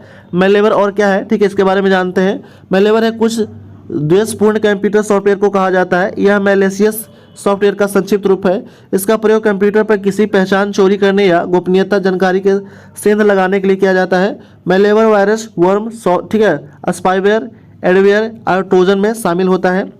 अगला प्रश्न है, किस राज्य सरकार के द्वारा हट्टी समुदाय को अनुसूचित जनजाति का दर्जा दिया गया? किस राज्य सरकार के द्वारा हट्टी समुदाय को अनुसूचित जनजाति का दर्जा दिया गया है? तो दिया गया आपका हिमाचल प्रदेश के द्वारा, ठीक है, हट्टी समुदाय को अनुसूचित जनजाति का दर्जा दिया गया है। ऑप्शन नंबर बी हो जाएगा राइट आंसर। कुछ एक्स्ट्रा पॉइंट देख लेते हैं हम लोग। ठीक है, दिया गया कि हाल ही में हिमाचल प्रदेश राज्य सरकार के द्वारा सिरमौर जिले के ट्रांसगिरी क्षेत्र में हट्टी समुदाय को अनुसूचित जनजाति का दर्जा देने के लिए अधिसूचना जो वो जारी किया गया है। हट्टी समुदाय को हट्टी नाम कस्बों में हाट नामक छोटे बाजारों में घरेलू सब्जियां, फसल, मांस, ऊन आदि बेचने के परंपराओं के नाम पे मिला है। ठीक है, अगला प्रश्न है, अगला क्वेश्चन है कि रानी दुर्गावती श्री अन्न प्रोत्साहन योजना किस राज्य सरकार के द्वारा शुरू किया गया है? तो रानी दुर्गावती श्री अन्न प्रोत्साहन योजना शुरू किया गया है, मध्य प्रदेश के द्वारा शुरू किया गया है। ऑप्शन नंबर ए हो जाएगा राइट आंसर। कुछ डिटेल देख लेते हैं हम लोग इसका। दिया गया है कि मध्य प्रदेश राज्य सरकार द्वारा रानी दुर्गावती श्री अन्न प्रोत्साहन योजना शुरू किया गया है। उद्देश्य क्या है? तो उद्देश्य श्री अन्न मोटा, ठीक है, मोटा अनाज के उत्पादन को बढ़ावा देना। योजना के अंतर्गत श्री अन्न कोटा, कुटकी, रागी, ज्वार, बाजरा आदि के उत्पादन करने वाले किसानों को प्रति 10 रुपये, ठीक है, 10 रुपये की प्रोत्साहन राशि दी जाएगी। एक्स्ट्रा पॉइंट दिया गया कि संयुक्त राष्ट्र द्वारा 2023 में अंतर्राष्ट्रीय मिलेट वर्ष घोषित किया गया, यानी कि मोटे अनाज वर्ष घोषित किया गया, 2023 को घोषित किया गया था। मोटे अनाज श्री अन्न, मोटे अनाज को पोषक तत्वों का भंडार माना जाता है। श्री अन्न में के अंतर्गत 8 फसलें, जिसमें ज्वार, बाजरा, रागी, सावा, कंगनी, चीना, ठीक है, चीना, कोदा, कुटकी, कुटी, ये सभी जो शामिल है। मध्य प्रदेश के कुछ अन्य योजना है वो भी देख लेते हैं कौन कौन सा है इंपॉर्टेंट। लाडली बहना योजना, लाडली लक्ष्मी योजना, ठीक है, चरना पादुकू योजना और प्रतिभा किरण योजना, ये सभी इंपॉर्टेंट है जो मध्य प्रदेश सरकार के द्वारा योजना चलाया जा रहा है। अगला प्रश्न है 2024 में कितने व्यक्तियों को पद्म भूषण से सम्मानित किया गया है? तो पद्म भूषण से सम्मानित किया है कितने व्यक्तियों को? 5 व्यक्तियों को पद्म भूषण से सम्मानित किया गया है। कुछ हम लोग डिटेल देख लेते हैं, ठीक है। दिया गया कि केंद्र सरकार के पद्म भूषण पुरस्कार का ऐलान कर दिया गया, जिसमें 132 हस्तियों को पद्म पुरस्कार से सम्मानित किया जाना है। इसमें 5 को पद्म भूषण दिया जाएगा और 110 को पद्मश्री दिया जाएगा। देख लेते हैं कुछ हम लोग पद्म भूषण वाले को, ठीक है, जो 5 मिलने वाले हैं वो है आपका, पहला है आपका बैजयंती माला, ठीक, बैजयंती बाली कला के क्षेत्र में तमिलनाडु के हैं ये, ठीक है। उसके बाद है आपका कोनिडेला चिरंजीवी, ये भी कला के क्षेत्र में आंध्र प्रदेश के हैं। उस एम वेंकैया नायडू को दिया गया है पब्लिक अफेयर्स के लिए, आंध्र प्रदेश के हैं, ठीक है। बिंदेश्वर पाठक सामाजिक कार्य के लिए दिया गया, बिहार के हैं। और पद्मा सुब्रमण्यम जो है ये कला के लिए दिया गया, तमिलनाडु के हैं, ठीक है। तो ये भी आपको ध्यान में रखना है। अगला प्रश्न है 42 नंबर क्वेश्चन है कि सशस्त्र सीमा बल एसएसबी का महानिदेशक किसे नियुक्त किया गया है? तो एसएसबी का महानिदेशक जो है वो नियुक्त किया गया किनको? तो नियुक्त किया गया आपका दलजीत सिंह चौधरी को नियुक्त किया गया है। ऑप्शन नंबर डी हो जाएगा राइट आंसर। कुछ डिटेल देख लेते हैं हम लोग। दिया गया है कि आईपीएस अधिकारी दलजीत सिंह चौधरी को सशस्त्र सीमा बल, जिसको एसएसबी कहते हैं शॉर्ट में, का महानिदेशक नियुक्त किया गया है। दलजीत सिंह चौधरी को रसीम शुक्ला के स्थान पर नियुक्त किया गया है। दलजीत सिंह चौधरी उत्तर प्रदेश कैडेट के 1990 बैच के भारतीय पुलिस सेवा आईपीएस अधिकारी हैं, जो कि वर्तमान में केंद्रीय रिजर्व पुलिस बल, ठीक है, सीआरपीएफ के जनरल विशेषज्ञ के पदभार ग्रहण किए थे। अगला कुछ पॉइंट है वो दिया गया कि दलजीत सिंह चौधरी का सशस्त्र सीमा बल महानिदेशक के तौर पर कार्य करेंगे 30 नवंबर 2025 तक रहेंगे ये, ठीक है। अगला प्रश्न है भीमराव अंबेडकर की प्रतिमा, ठीक है, स्टैचू ऑफ सोशल जस्टिस का किस राज्य में अनावरण किया गया है? तो भीमराव अंबेडकर की प्रतिमा स्टैचू ऑफ सोशल जस्टिस का किस राज्य में जो है वो अनावरण किया गया है? तो ये किया गया आपका आंध्र प्रदेश में अनावरण किया गया है। ऑप्शन नंबर सी हो जाएगा राइट आंसर। कुछ एक्स्ट्रा पॉइंट देख लेते हैं हम लोग। दिया गया कि आंध्र प्रदेश के मुख्यमंत्री जगनमोहन रेड्डी ने आंध्र प्रदेश के विजयवाड़ा में स्टैचू ऑफ सोशल जस्टिस का अनावरण किया है। Statue of social justice Bhimrao Ambedkar की प्रतिमा है। इस प्रतिमा की कुल ऊंचाई जो है 206 फीट है, ठीक है, और मुख्य मूर्ति जो है 125 फीट की है और मंच जो है वो कितना है 81 फीट का है। कुछ और भी डिटेल देख लेते हैं। दिया गया कि भीमराव अंबेडकर की अन्य मूर्तियां जो है वो स्टैचू ऑफ इक्वालिटी अमेरिका के मैरीलैंड, भारत के बाहर डॉक्टर भीमराव अंबेडकर की सबसे बड़ी प्रतिमा है। कहाँ पे? तो अमेरिका के मैरीलैंड में सबसे बड़ा प्रतिमा है। अब भारत की अन्य मूर्तियों के बारे में देख लेते हैं। दिया गया है कि स्टैचू ऑफ यूनिटी गुजरात में है, 182 मीटर ऊंचा है, जो सरदार पटेल की मूर्ति है। Statue of oneness Madhya Pradesh में 108 फीट की ऊंची मूर्ति है शंकराचार्य की, ठीक है। उसके बाद स्टैचू ऑफ इक्वालिटी जो है वो कहाँ पे है? तो हैदराबाद तेलंगाना में है, ठीक है। किसका है? तो रामानुजन का मूर्ति है। उसके बाद दिया गया यहाँ पे कि स्टैचू ऑफ बिलीफ जो है वो लॉर्ड शिवा का है, कहाँ पे है? तो यह आपका राजस्थान, ठीक है, नाथ द्वार राजस्थान में है। अगला क्वेश्चन है हाल ही में भारत रत्न किसे प्रदान किया गया है? तो भारत रत्न प्रदान किया गया है कर्पूरी ठाकुर को, जो कहाँ की है? तो बिहार के हैं ये, ठीक है। कहाँ के हैं? बिहार के हैं, जिनको हाल ही में जो है वो भारत रत्न प्रदान किया गया है। एक्स्ट्रा पॉइंट देख लेते हैं कि केंद्र सरकार ने बिहार के पूर्व मुख्यमंत्री कर्पूरी ठाकुर को मनोप्राण देश को सर्वोच्च सम्मान भारत रत्न दिए जाने के ऐलान किया है, ठीक है। अभी प्रदान नहीं किया गया, ऐलान कर दिया है, घोषणा कर दिया गया है। कर्पूरी ठाकुर भारत रत्न प्राप्त करने वाले 49वें प्राप्त करता है। कर्पूरी ठाकुर को यह सम्मान भारतीय राजनीतिक में सामाजिक न्याय क्षेत्र में दिला, ठीक है, सामाजिक न्याय क्षेत्र में दिए गए योगदान के लिए दिया गया है। कुछ एक्स्ट्रा पॉइंट देख लेते हैं कर्पूरी ठाकुर के बारे में, ठीक है। इनका जन्म हुआ था कब? तो समस्तीपुर बिहार में 1924 में जन्म होता है, ठीक है। डेथ होता है 1988 में पटना में। 1970 में पहली बार, 1970 में दूसरी बार बिहार के मुख्यमंत्री बने हैं, ठीक है। उसके बाद भारत रत्न दिया गया है कब? तो भारत रत्न जो है वो भारत का सर्वोच्च, भारत रत्न के बारे में दिया गया कि भारत का सर्वोच्च नागरिक सम्मान है ये भारत रत्न, और यह स्टार्ट हुआ था कब? 1954 से जो है स्टार्ट हुआ था। अगला क्वेश्चन है 45 नंबर क्वेश्चन दिया गया कि अयोध्या में स्थापित होने वाले भगवान राम की मूर्ति किसके द्वारा बनाई गई है। तो ये मोस्ट इंपॉर्टेंट क्वेश्चन है, ये जितना भी आपको क्वेश्चन कराया जा रहा है ये most important exam point of view से ये कराया जा रहा है, ठीक है। आपको सिलेक्टेड क्वेश्चन है और इंपॉर्टेंट क्वेश्चन है, जितने भी एग्जाम की तैयारी कर रहे हैं कॉम्पिटिटिव एग्जाम का उनके लिए मोस्ट इंपॉर्टेंट आपको चलाया जा रहा है मैराथन क्लासेस, ठीक है, जनवरी 2024 का करंट अफेयर्स। तो कृपया अभी तक जो भी चैनल को सब्सक्राइब नहीं किए हैं वो कृपया सब्सक्राइब कर दें, लाइक कर दें, बेल आइकन दबा दें और अलग अलग रिलेटेड ग्रुप में शेयर कर दें। इसी तरह से आपको जो है वो डेली वीडियो जो प्रोवाइड किया जाता है इस चैनल पे। यहाँ पे क्वेश्चन दिया गया था कि अयोध्या में स्थापित होने वाले भगवान राम की मूर्ति किसके द्वारा बनाया गया है। तो ये बनाया गया आपका अरुण योगीराज के द्वारा बनाया गया है, ठीक है। ये भी मोस्ट इंपॉर्टेंट क्वेश्चन है, ये भी एग्जाम में पूछ लिया जाएगा, ठीक है। कुछ डिटेल देख लेते हैं हम लोग। दिया गया है कि कर्नाटक के प्रसिद्ध मूर्तिकार अरुण योगीराज ने अयोध्या में स्थापित होने वाली भगवान राम की मूर्ति बनाई है। राम भगवान मूर्ति की कुल ऊंचाई कितना है, तो 51 इंच है, ठीक है, 51 इंच है और 4.25 जो है वो फीट है, ठीक है। अगला क्वेश्चन है वो दिया गया है कि शिक्षा मंत्रालय कितने वर्षों से कम आयु के विद्यार्थियों को कोचिंग केंद्र में प्रवेश पर रोक लगा दिया है, ठीक है। शिक्षा मंत्रालय ने कितने वर्ष से कम आयु के विद्यार्थी की कोचिंग केंद्र में प्रवेश पर रोक लगा दिया है। तो 16 वर्ष से जो कम रहेगा उस पर कोचिंग पर प्रतिबंध लगा दिया गया है। ऑप्शन नंबर क्या हो जाएगा, ए हो जाएगा राइट आंसर। कुछ हम लोग डिटेल देख लेते हैं। दिया गया है कि हाल ही में शिक्षा मंत्रालय ने रेगुलेशन ऑफ कोचिंग सेंटर 2024 का निर्देश जारी करते हुए कहा क्या क्या है, तो इसका कुछ रूल बताया है। दिया गया है कि नए निर्देश के अनुसार कोई भी कोचिंग 16 वर्ष से कम उम्र के विद्यार्थियों को नामांकन नहीं करेगा। विद्यार्थी का नामांकन माध्यमिक, ठीक है, माध्यमिक विद्यालय परीक्षा के बाद किया जाना चाहिए। और दिया गया है कि यह निर्देश छात्रों के अत्यधिक फीस वसूली तनाव के चलते आत्महत्या, आग और अन्य दुर्घटना के कारण जान जाने की घटनाओं को ध्यान में रखते हुए यह जारी किया गया है। अगला प्रश्न है 47 नंबर क्वेश्चन है कि प्रधानमंत्री नरेंद्र मोदी ने सौर ऊर्जा को बढ़ावा देने के लिए किस योजना की घोषणा किया है। तो सौर ऊर्जा को बढ़ावा देने के लिए वो कौन सा योजना की घोषणा किए हैं, तो ये घोषणा किया है आपका प्रधानमंत्री सूर्योदय योजना का, ठीक है। ऑप्शन नंबर सी हो जाएगा राइट आंसर। डिटेल देख लेते हैं हम लोग। डिटेल दिया गया कि प्रधानमंत्री नरेंद्र मोदी 22 जनवरी को प्रधानमंत्री सूर्योदय योजना की घोषणा की। योजना के तहत 1 करोड़ के घरों की छत पर सौर ऊर्जा पैनल लगाए जाएंगे। योजना का मुख्य उद्देश्य होगा गरीबी और मध्यम वर्ग के बिजली बिलों को कम करने का साथ साथ भारत के ऊर्जा में आत्मनिर्भर बनना, ठीक है। कुछ जो है केंद्र सरकार के द्वारा शुरू किया गया योजना है, कौन कौन सा, तो पद्म, ठीक है, प्रधानमंत्री विश्वकर्मा योजना लॉन्च कब हुआ था, तो ये हुआ था शुरू हुआ था 17 सितंबर 2023 को, ठीक है। उसके बाद है पार्टिकुलरली, ठीक है, वेनरेबल ट्राइबल ग्रुप्स PVTG, ये मिशन चालू हुआ था कब, तो 15 नवंबर 2023 को। प्रधानमंत्री गरीब कल्याण योजना जो था वो 2020 में लाया गया था। अगला क्वेश्चन है, अगला प्रश्न है कि भारत का पहला स्वदेशी रूप से विकसित हेपेटाइटिस ए का वैक्सीन का नाम क्या है। तो हेपेटाइटिस ए का वैक्सीन का नाम है आपका हेविसियोर है, ठीक है, हेविसियोर है। ऑप्शन नंबर ए हो जाएगा राइट आंसर। एक्स्ट्रा पॉइंट देखते हैं हम लोग। दिया गया है कि हैदराबाद के भारत का पहला स्वदेशी रूप से विकसित हेपेटाइटिस ए का वैक्सीन हेविसियोर का लॉन्च किया गया है। वैक्सीन हेविसियोर को हैदराबाद के इंडियन, ठीक है, इम्यूनोलॉजिकल्स लिमिटेड द्वारा विकसित किया गया है। हेपेटाइटिस ए क्या होता है, तो हेपेटाइटिस ए के बारे में देख लेते हैं। दिया गया कि हेपेटाइटिस ए जो है एक वायरल संक्रामक है जो मुख्य रूप से दूषित भोजन या पानी के सेवन से फैलता है। वायरस के द्वारा हेपेटाइटिस होता है ये, ठीक है। हेपेटाइटिस वायरस के 5 मुख्य स्ट्रेन है, hepatitis A, hepatitis B, hepatitis C, hepatitis D और हेपेटाइटिस ई है, ठीक है। और प्रभावित अंग क्या है, तो प्रभावित अंग जो है वो लीवर को प्रभावित करता है ये। अगला प्रश्न है किस राज्य में गोल मेला, ठीक है, गोल मेला महोत्सव मनाया जाता है। तो गोल मेला महोत्सव मनाया जाता है कहाँ पे, जम्मू कश्मीर में।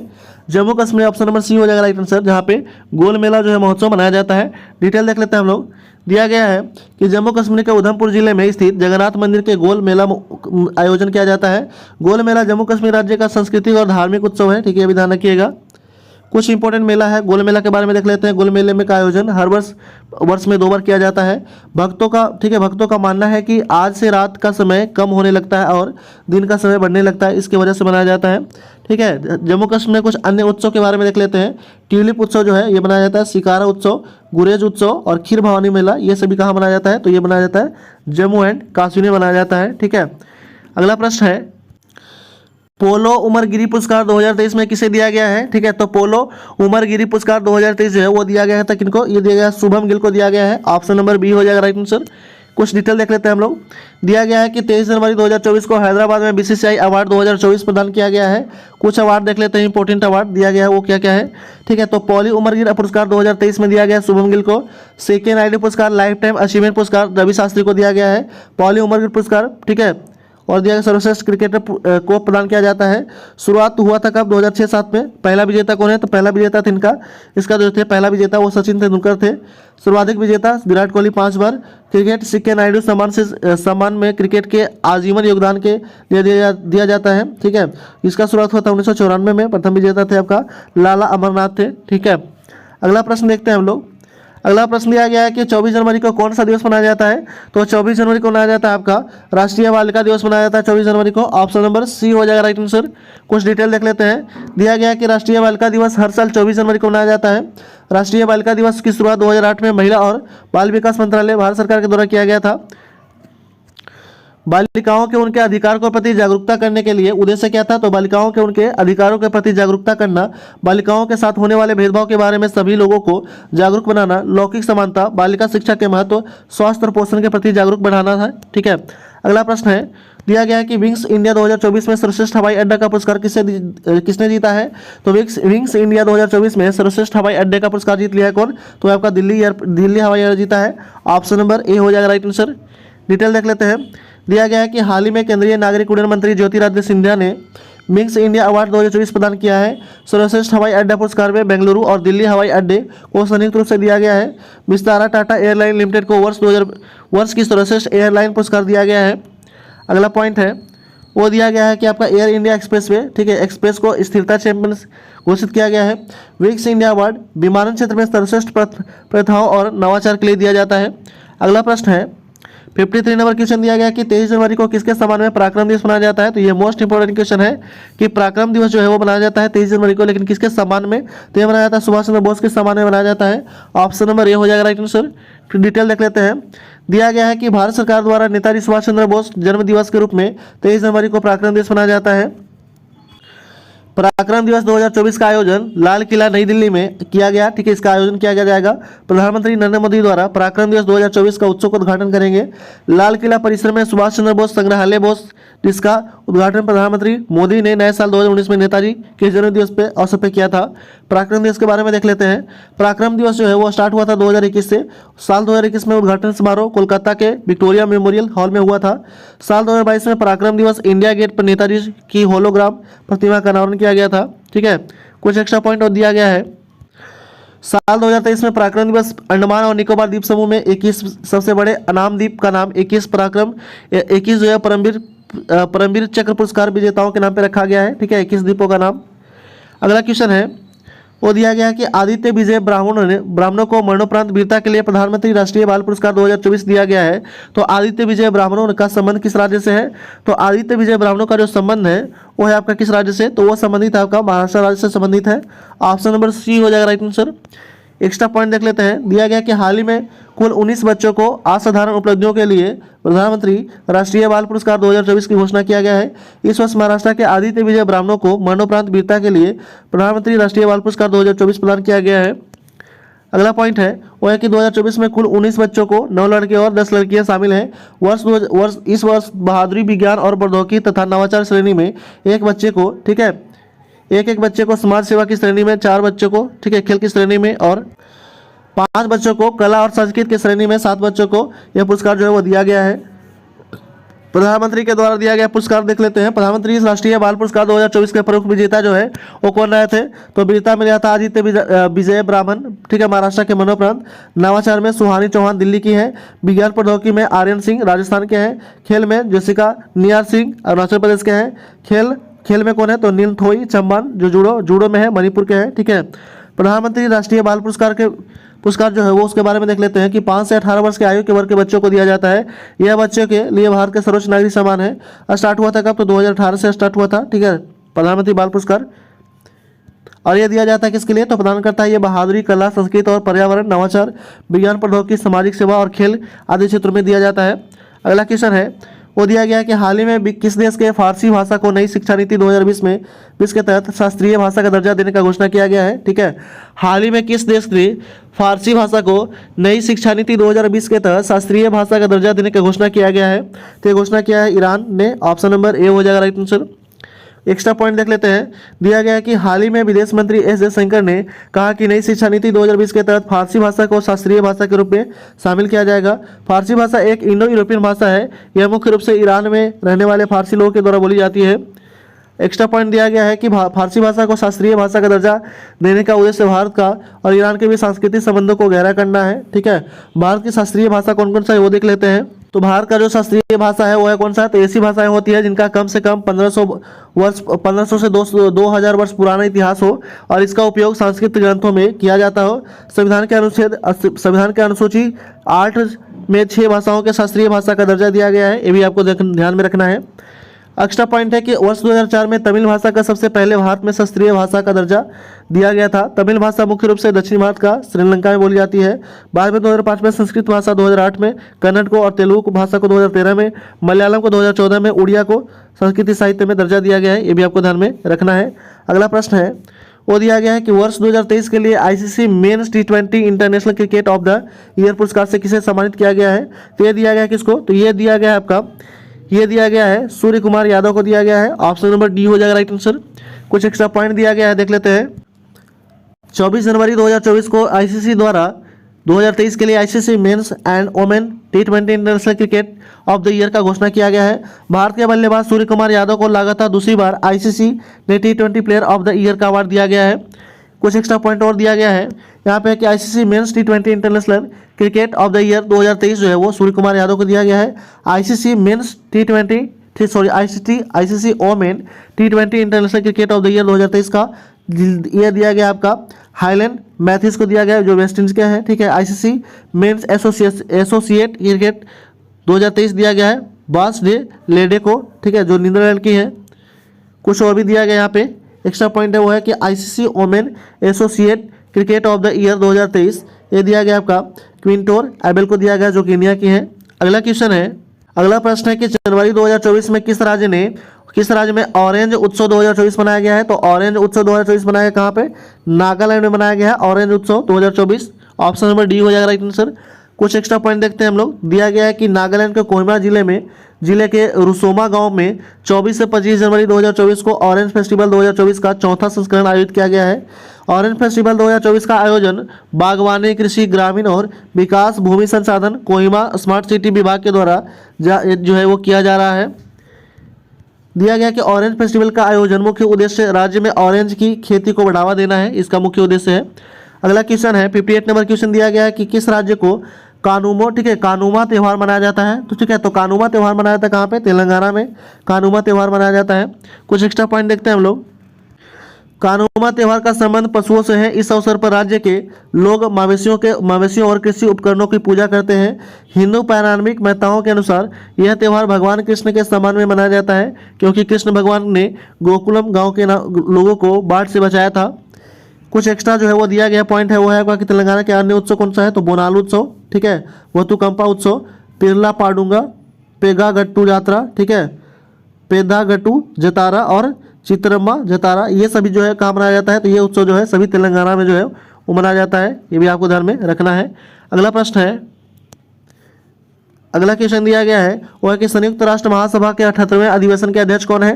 तो 78वें अधिवेशन के जो अध्यक्ष है वो है आपका कौन है, तो वो है आपका डेनिस फ्रांसिस है। ऑप्शन नंबर ए हो जाएगा राइट आंसर, डेनिस फ्रांसिस। कुछ इंपॉर्टेंट पॉइंट देख लेते हैं। दिया गया है कि संयुक्त राष्ट्र महासभा के 78वें अधिवेशन के अध्यक्ष डेनिस फ्रांसिस 22 से 26 जनवरी 2024 तक भारत यात्रा पर आ रहे हैं। यात्रा के दौरान डेनिस फ्रांसिस और भारतीय विदेश मंत्री एस जयशंकर के मध्य आपसी हितों के मुद्दों पर चर्चा की जाएगी। डेनिस फ्रांसिस इस वर्ष 26 जनवरी को महाराष्ट्र गणतंत्र दिवस परेड में महाराष्ट्र राज्य सरकार के मुख्य अतिथि हैं। ठीक है, यहाँ पे कुछ इंपॉर्टेंट पॉइंट है संयुक्त राष्ट्र महासभा के बारे में। संयुक्त राष्ट्र का अंग है ये, ठीक है, organ of the United nation. कुल 6 अंग है, कौन कौन सा, तो महासभा, सुरक्षा परिषद, आर्थिक सामाजिक परिषद और सचिवालय, अंतर्राष्ट्रीय न्यायालय और संयुक्त राष्ट्र न्यायालय, ये सभी जो है वो मुख्य अंग है। ठीक है, संयुक्त राष्ट्र महासभा का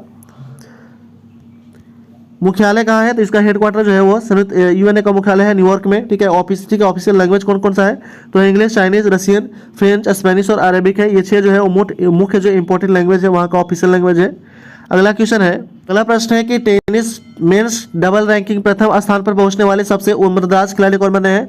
तो टेनिस मेंस डबल रैंकिंग में प्रथम स्थान पर पहुंचने वाले सबसे उम्रदराज जो है व्यक्ति बन गए हैं, खिलाड़ी कौन बने हैं? तो रोहन बोपन्ना बने हैं। कौन बने हैं? Rohan Bopanna. Option number C हो जाएगा राइट आंसर। कुछ एक्स्ट्रा पॉइंट देख लेते हैं। दिया गया कि भारत के रोहन बोपन्ना अपने जोड़ीदार मैथ्यू एबडन के साथ ऑस्ट्रेलियाई ओपन फाइनल में पहुंच गए हैं। ऑस्ट्रेलियाई ओपन में जीत के साथ ही रोहन बोपन्ना दुनिया में मेंस डबल्स रैंकिंग में नंबर 1 बनने वाले सबसे उम्रदराज टेनिस खिलाड़ी जो है वो बन गए। अगला पॉइंट है वो दिया गया कि रोहन बोपन्ना से पहले अमेरिका के राजीव राम अक्टूबर 2022 में 38 साल की उम्र में मेंस डबल रैंकिंग में नंबर 1 बने थे। रोहन बोपन्ना जो है संबंधित राज्य कौन सा है? तो बेंगलोर कर्नाटक से संबंधित है। अर्जुन अवार्ड दिया गया था इनको 2018 में। अगला प्रश्न है वो दिया गया कि स्वच्छ सर्वेक्षण पुरस्कार 2023 में किस राज्य को सबसे स्वच्छ राज्य का पुरस्कार दिया गया है? तो सबसे स्वच्छ राज्य का पुरस्कार किसको दिया गया है? तो दिया गया आपका महाराष्ट्र को दिया गया है। ऑप्शन नंबर बी हो जाएगा राइट आंसर। एक्स्ट्रा पॉइंट है वो देख लेते हैं कि 11 जनवरी 2024 को राष्ट्रपति द्रौपदी मुर्मू ने दिल्ली के भारत मंडपम में स्वच्छ सर्वेक्षण पुरस्कार 2023 प्रदान किया है। स्वच्छता सर्वेक्षण 2023 में कुल 2023 में 4,416 शहर, स्थानीय निकाय और 61 छावनियों और 88 गंगा शहरों को शामिल थे। महाराष्ट्र के राज्यों में के कैटेगरी में स्वच्छता सर्वेक्षण 2023 में सबसे स्वच्छ राज्य का अवार्ड दिया गया है इनको। ठीक है, 2022 के मध्य प्रदेश था स्वच्छ में, 2022 में कौन था? मध्य प्रदेश था। मध्य प्रदेश के इंदौर और गुजरात के सूरत को स्वच्छता सर्वेक्षण 2023 में सर्वश्रेष्ठ शहर का अवार्ड दिया गया। किसको? तो इंदौर को और सूरत को, गुजरात के सूरत शहर को और मध्य प्रदेश के इंदौर शहर को। ठीक है, मध्य प्रदेश के इंदौर को लगातार 7वीं बार सबसे स्वच्छ शहर का दर्जा जो है अवार्ड भी दिया गया है। ये भी आपको ध्यान में रखना है, लगातार 7वीं बार। अगला क्वेश्चन है, अगला प्रश्न दिया गया है, अगला प्रश्न देखते हैं हम लोग। अगला प्रश्न है कि भारत का सबसे लंबी समुद्री पुल कौन सा है? तो भारत का सबसे लंबी समुद्री पुल जो है वो बन गया आपका कौन सा? अटल सेतु। अभी जल्दी ही इसका उद्घाटन किया गया था। ठीक है, प्रधानमंत्री मोदी के द्वारा। कुछ डिटेल देख लेते हैं हम लोग। दिया गया है कि प्रधानमंत्री मोदी ने 12 जनवरी को महाराष्ट्र में भारत के सबसे लंबे समुद्री पुल अटल सेतु, जिसको अटल बिहारी वाजपेयी सेवा अटल सेतु का उद्घाटन करेंगे। अटल सेतु की लंबाई जो है कितना है? तो 21.88, ठीक है, 21.800 किलोमीटर है और यह पुल मुंबई से नवी मुंबई को कनेक्ट करता है। अगला पॉइंट दिया गया है कि प्रधानमंत्री ने दिसंबर 2016 में इस पुल का शिलान्यास किया था। तब इस पुल का नाम मुंबई ट्रांस हार्बर लिंक था, जिसके बाद में इसके नाम बदल करके अटल बिहारी के समान में अटल सेतु या अटल बिहारी वाजपेयी के नन्हा सेवा अटल सेतु किया गया है। इसके अलावा प्रधानमंत्री मोदी महाराष्ट्र के ईस्टर्न फ्रीवेज ऑरेंज गेट में मरीन ड्राइव को जोड़ने वाले 9.20 किलोमीटर लंबी सड़क सुरंग जो है वो भी जो है आधारशिला रखेंगे।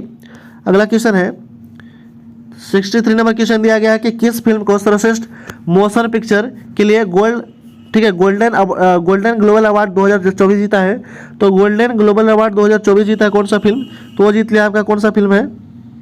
तो वो जीत लिया आपका ओपेनहाइमर जीता है। ऑप्शन नंबर डी हो जाएगा right answer. Golden global award जीत लिया है ओपेनहाइमर। कुछ इंपॉर्टेंट पॉइंट देख लेते हैं। दिया गया है कि गोल्डन ग्लोबल पुरस्कार समारोह 81वां संस्करण 7 से 8 जनवरी 2024 को हुआ था। समारोह में ठीक है ओपेनहाइमर मूवी को सर्वश्रेष्ठ मोशन पिक्चर ड्रामा के लिए गोल्डन ग्लोबल अवार्ड 2024 जीता है। अवार्ड्स में कुछ और देख लेते हैं, अवार्ड्स विनर देख लेते हैं। बेस्ट मोशन पिक्चर ड्रामा जो था ओपेनहाइमर को दिया गया है। बेस्ट एक्ट्रेस दिया गया था लियो ग्लैडस्टोन को, कि ठीक है, और किलर्स ऑफ द फ्लोवर, ठीक है, फ्लोवर मून के लिए। बेस्ट एक्टर जो थे वो था ग्लिनेन मर्फी को दिया गया है, ठीक है, ओपेनहाइमर के लिए। बेस्ट मोशन पिक्चर, ठीक है, एनिमेटेड किसके दिया गया है? तो वो दिया गया आपका the boy and the heroine के लिए दिया गया है। बेस्ट मोशन पिक्चर जो है नॉन इंग्लिश लैंग्वेज वो दिया गया एनाटॉमी ऑफ फॉल के लिए दिया गया है। ठीक है, अगला क्वेश्चन देखते हैं हम लोग। अगला क्वेश्चन दिया गया है हेनले पासपोर्ट इंडेक्स 2024 में भारतीय पासपोर्ट की रैंक क्या है? तो भारतीय पासपोर्ट की जो रैंक है 2024 में वो है आपका 80 है। ठीक है, कुछ डिटेल देख लेते हैं। हेनले इंडेक्स सभी देशों को पासपोर्ट रैंकिंग इस आधार पर तय करता है कि उस देश के पासपोर्ट होल्डर बिना फ्री वीजा के कितने देशों में ट्रैवल कर सकते हैं। हेनले पासपोर्ट इंडेक्स 2024 में भारत की रैंक 80 है और भारत के लोग अपने पासपोर्ट के सिर्फ 62 देशों में वीजा फ्री ट्रैवल कर सकते हैं। ठीक है, उसके बाद है कि हेनले पासपोर्ट इंडेक्स 2024 में सिंगापुर और जापान पहले स्थान पे है। दक्षिण कोरिया, फिनलैंड और स्वीडन जो है वो दूसरे स्थान पे है। ऑस्ट्रिया, डेनमार्क, आयरलैंड और नीदरलैंड जो है ये तीसरे स्थान पे है। अफगानिस्तान जो है वो 80 स्थान पे है। पाकिस्तान जो है वो 101 स्थान पे है। ठीक है, हेनले इंडेक्स जो है वो क्या होता है? तो हेनले पासपोर्ट इंडेक्स हर साल world most travel friendly passport की रैंकिंग जारी करता है। शुरुआत हुआ था 2006 से हुआ था। यह रैंकिंग इंटरनेशनल एयरपोर्ट एसोसिएशन द्वारा उपलब्ध कराए गए आंकड़ों के आधारित जो है वो होता है।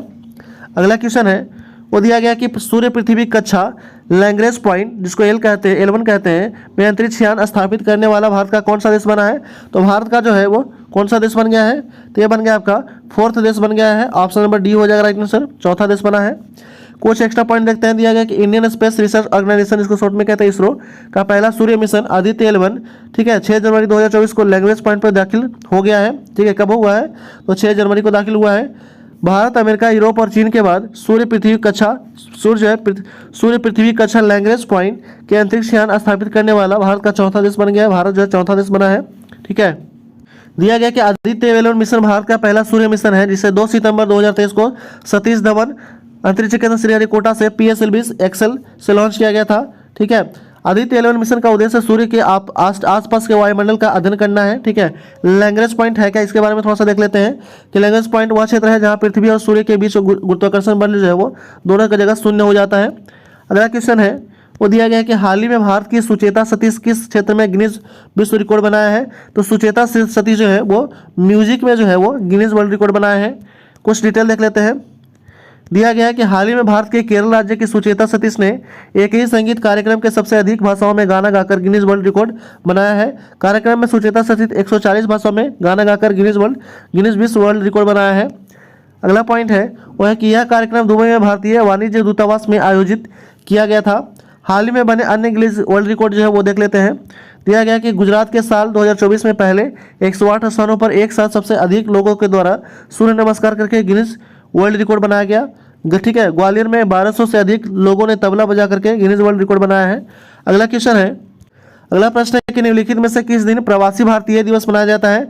तो प्रवासी भारतीय दिवस मनाया जाता है आपका 9 जनवरी को। किनके उपलक्ष्य में? तो गांधी जी जो है वो साउथ अफ्रीका से ठीक है इंडिया आए थे। कब? तो 9 जनवरी 1915 को आए थे। इसी के उपलक्ष्य में मनाया जाता है प्रवासी भारतीय दिवस। कुछ इंपॉर्टेंट पॉइंट देख लेते हैं। दिया गया है कि प्रवासी भारतीय दिवस भारत के विकास के प्रवासी समुदाय योगदान के सम्मान में हर साल 9 जनवरी को मनाया जाता है। 9 जनवरी 1915 को गांधी जी दक्षिण अफ्रीका से भारत लौटे थे और पहला प्रवासी भारतीय दिवस 2003 से बनाया गया है। ये भी आपको ध्यान में रखना है। उद्देश्य क्या है? तो भारतीय प्रवासी दिवस मनाने का उद्देश्य है नॉन रेसिडेंट इंडियन यानी कि जिसको NRI कहते हैं, देशवासियों के साथ बातचीत के लिए एक मंच उपलब्ध कराना, प्रवासी भारतीयों को सरकार और देश के नागरिकों के साथ जोड़ने वाली लाभकारी गतिविधियों को शामिल करना है। ठीक है, कुछ एक्स्ट्रा पॉइंट दिया गया है यहाँ पे। दिया गया कि 17वां प्रवासी भारतीय दिवस 8 से 10 जनवरी 2023 को इंदौर के मध्य प्रदेश में आयोजित किया गया था। अगला क्वेश्चन है 68 नंबर क्वेश्चन दिया गया कि भारत सरकार द्वारा भारत पार्क ठीक है किस देश में खोला जाएगा? तो भारत पार्क जो है वो खोला जाएगा कहाँ पे? तो ये खोला जाएगा आपका संयुक्त अरब अमीरात में, UAE जिसको शॉर्ट में कहते हैं। ठीक है, कुछ एक्स्ट्रा पॉइंट दिया गया है, देख लेते हैं कि केंद्रीय कपड़ा और वाणिज्य मंत्री पीयूष गोयल ने घोषणा किया कि संयुक्त अरब अमीरात में भारत सरकार द्वारा भारत पार्क बनाया जाएगा। भारत पार्क में भारतीय टेक्सटाइल उत्पादों में शोरूम और ठीक है वेयर हाउस होंगे। अगला पॉइंट है वो दिया गया कि संयुक्त अरब अमीरात भारत पार्क खोलने का मुख्य उद्देश्य भारत के टेक्सटाइल उत्पादों को अंतर्राष्ट्रीय स्तर पर बढ़ावा देना है। अगला पॉइंट है संयुक्त अरब अमीरात है कहाँ पे? तो मध्य पूर्व एशिया में स्थित एक देश है। इसका राजधानी कहाँ है? तो अबू धाबी है। अगला पॉइंट है, अगला क्वेश्चन दिया गया है वो है आपका कि हाल ही में किस देश ने हिम तेंदुआ को अपना राष्ट्रीय प्रतीक बनाया है? तो हाल ही में किस देश ने हिम तेंदुआ को अपना राष्ट्रीय प्रतीक बनाया है? तो है आपका किर्गिस्तान। किर्गिस्तान जो है हिम तेंदुआ को अपना राष्ट्रीय प्रतीक बनाया है। कुछ एक्स्ट्रा पॉइंट देख लेते हैं। दिया गया कि हिम तेंदुआ जो है को मध्य एशियाई देश किर्गिस्तान के नई राष्ट्रीय प्रतीक बनाया गया है। हिम तेंदुआ को राष्ट्रीय प्रतीक बनाने के पीछे किर्गिस्तान सरकार द्वारा उद्देश्य हिम तेंदुआ के संरक्षण को बढ़ावा देना, उसके सुरक्षात्मक उपायों को लागू करना और पर्यटन को बढ़ावा देना है। हिम तेंदुआ के बारे में देख लेते हैं। हिम तेंदुआ का वैज्ञानिक नाम है पैंथरा अनकिया है। आवास स्थान है हिम तेंदुआ उत्तरी और मध्य एशिया के विशाल ऊंचे पर्वतीय क्षेत्रों में रहते हैं। हिम तेंदुआ के प्रमुख जो है वो गठबंधन है वो क्या है? वो है आपका कि global snow leopard and ecosystem conservation programme है, जिसको कहते हैं GSLEP। GSLEP हिम तेंदुआ और उसके परिस्थितियों तंत्र के संरक्षण के लिए पहला अंतर सरकारी गठबंधन है जो गठन हुआ था 2013 में। ठीक है, एक्स्ट्रा पॉइंट और दिया गया है कि यहाँ पे किस गठबंधन के नेतृत्व एशिया के 12 देशों के पर्यावरण मंत्री द्वारा किया जाता है जो हिम तेंदुआ आबादी वाले देशों से संबंधित है। देश में कौन है? तो अफगानिस्तान है, भूटान है, चीन है, भारत है, कजाकिस्तान है, किर्गिस्तान है, मंगोलिया है, नेपाल है, पाकिस्तान है, रूस है, तजाकिस्तान है और उज्बेकिस्तान है। अगला क्वेश्चन है, अगला प्रश्न है कि 9 जनवरी 2024 को लैंड एडवेंचर के लिए किसे तेंजिंग नोर्गे राष्ट्रीय पुरस्कार साहसिक पुरस्कार 2022 दिया गया है? तो 9 जनवरी 2024 को लैंड एडवेंचर के लिए ठीक है एडवेंचर के लिए किसे तेंजिंग नोर्गे राष्ट्रीय साहसिक पुरस्कार 2022 दिया गया है? तो यह दिया गया है आपका सविता कंसवाल को दिया गया है। ठीक है, ऑप्शन नंबर बी हो जाएगा राइट आंसर। कुछ एक्स्ट्रा पॉइंट देख लेते हैं। दिया गया है कि राष्ट्रपति द्रौपदी मुर्मू ने 9 जनवरी 2024 को तेंजिंग नोर्गे राष्ट्रीय साहित्य पुरस्कार 2022 प्रदान किए हैं। राष्ट्रपति द्रौपदी मुर्मू ने लैंड एडवेंचर के लिए सविता कंसवाल को मरणोपरांत तेंजिंग नोर्गे राष्ट्रीय साहित्यिक पुरस्कार 2022 प्रदान किया गया है। ठीक है, कुछ और एक्स्ट्रा पॉइंट दिया गया है कि ठीक है, सविता कंसवाल 16 दिनों में 8000 मीटर की दौड़, चोटियां माउंट एवरेस्ट और माउंट मकालो को फतह करने वाले पहली भारतीय महिला पर्वतारोही थी। तेंजिंग नोर्गे राष्ट्रीय साहसिक पुरस्कार 2022 अन्य विजेता कौन कौन है तो वो देख लेते हैं। वो दिया गया कि ठीक है, परवीन सिंह भूमि, ठीक है, भूमि साहसिक कार्य के लिए दिया गया है। ऑफिसर अंशु कुमारी तिवारी एयर एडवेंचर के लिए दिया गया है। तुलसी चैतन्य जो है मोथुकुरी ये जल साहसिक कार्य के लिए दिया गया इनको। ठीक है, तेंजिंग नोर्गे राष्ट्रीय साहसिक पुरस्कार कार्य पुरस्कार जो है दिया जाता है किसके लिए? तो ये आपका जिसे राष्ट्रीय साहसिक पुरस्कार के रूप में जाना जाता है। यह भारतीय गणराज्य सर्वोच्च साहसिक खेल सम्मान है। स्टार्ट हुआ था 1993-94 में और 15 लाख रुपया जो है इनाम के रूप में दिया जाता है। अगला क्वेश्चन है, किस देश ने Chandrayaan mission peregrine first launch किया है? तो पेरिग्रीन फर्स्ट लॉन्च किया है कौन सा? तो वह आपका अमेरिका लॉन्च किया है। ठीक है, Chandrayaan mission peregrine first launch किया है। कुछ इंपॉर्टेंट पॉइंट देख लेते हैं। दिया गया है कि अमेरिका ने 8 जनवरी को दुनिया के पहले private moon mission Peregrine lander first को सफलतापूर्वक लॉन्च किया है। इस मिशन को एस्ट्रोबायोटिक नामक अमेरिकी कंपनी के द्वारा विकसित किया गया है। पेरिग्रीन मिशन फर्स्ट चंद्रमा पर जाने वाला पहला व्यावसायिक लैंडिंग मिशन है। ठीक है, कुछ और भी एक्स्ट्रा पॉइंट दिया गया है कि ये लैंडर प्राइवेट कंपनी एस्ट्रोबायोटिक टेक्नोलॉजी ने बनाया है और इसे पेरिग्रीन नामक नाम दिया गया है। मिशन का उद्देश्य क्या है? तो चंद्रमा पर पानी की खोज करना, लैंडर के चारों ओर विकिरण और गैसों को मापने का, चंद्र ब्रह्मांड का अध्ययन करना है। ठीक है, दिया गया है कि मिशन में लैंडर अपने साथ कई प्रकार के वैज्ञानिक पेलोड लिया जा रहा है, जिसमें चंद्र रोवर, पृथ्वी के कम्युनिकेशन और मशीन, इसमें मानव अवशेष भी शामिल है। यह मिशन नासा के कमर्शियल लूनर पेलॉट ठीक है लूनार पेलोड सर्विस प्रोग्राम का हिस्सा है। 1972 में अपोलो 17 चंद्रमा की सतह पर उतरने वाला, ठीक है, अपोलो 17 जो है वो चंद्रमा की सतह पर उतरने वाला अंतरिक्ष अमेरिकी यान था। अगला क्वेश्चन है 72 नंबर क्वेश्चन दिया गया है कि प्रसिद्ध वार्षिक मेला गंगा सागर मेला भारत के किस राज्य में आयोजित किया जाता है? तो गंगा सागर मेला सभी को पता होना चाहिए, ये जो है वेस्ट बंगाल में यानी कि पश्चिम बंगाल में जो है ये आयोजन किया जाता है।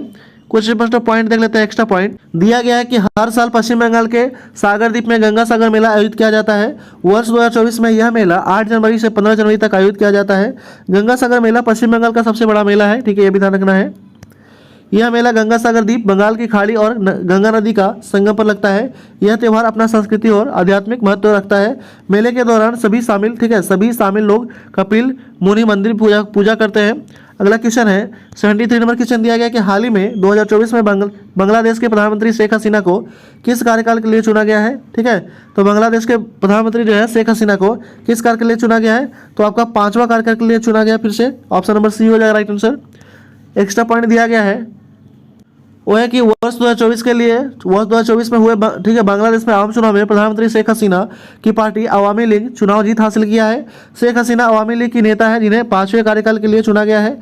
शेख हसीना पहली बार 1996-2001 तक बांग्लादेश की प्रधानमंत्री रही है, जिसके बाद 2009, 14 और 2018 के बाद ठीक है चुनाव में फिर से निर्वाचित हुई है। कुछ इंपॉर्टेंट पॉइंट है बांग्लादेश के बारे में। दक्षिण एशिया का एक राष्ट्र है। ठीक है, दक्षिण एशिया का एक राष्ट्र है। देश के उत्तर पूर्व में और पश्चिम सीमाएं भारत के दक्षिण पूर्व सीमा म्यांमार देशों के मिलती है। दक्षिण में बंगाल की खाड़ी, राजधानी है ढाका, मुद्रा है टका। ठीक है, और राष्ट्रपति कौन है? तो राष्ट्रपति जो है वो आपका मोहम्मद शहबुद्दीन चुप्पू है। अगला क्वेश्चन है अंतर्राष्ट्रीय पर्पल उत्सव 2024 का आयोजन किस राज्य में किया गया है? तो अंतर्राष्ट्रीय पर्पल उत्सव आयोजन किया गया है गोवा राज्य में। कहाँ पे? गोवा राज्य में। ऑप्शन नंबर बी हो जाएगा राइट आंसर। इंपॉर्टेंट कुछ पॉइंट देख लेते हैं। दिया गया है कि 8 जनवरी को गोवा में अंतर्राष्ट्रीय पर्पल उत्सव 2024 का शुभारंभ जो है वो किया गया है।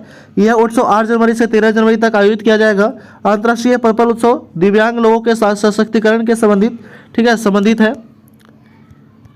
इस उत्सव का उद्देश्य जो है संगीत, नृत्य और मनोरंजन के माध्यम से दिव्यांगजनों की प्रतिभा का प्रदर्शन करना और उसके सशक्त करना है। ठीक है, गोवा के प्रमुख उत्सव कौन कौन सा है?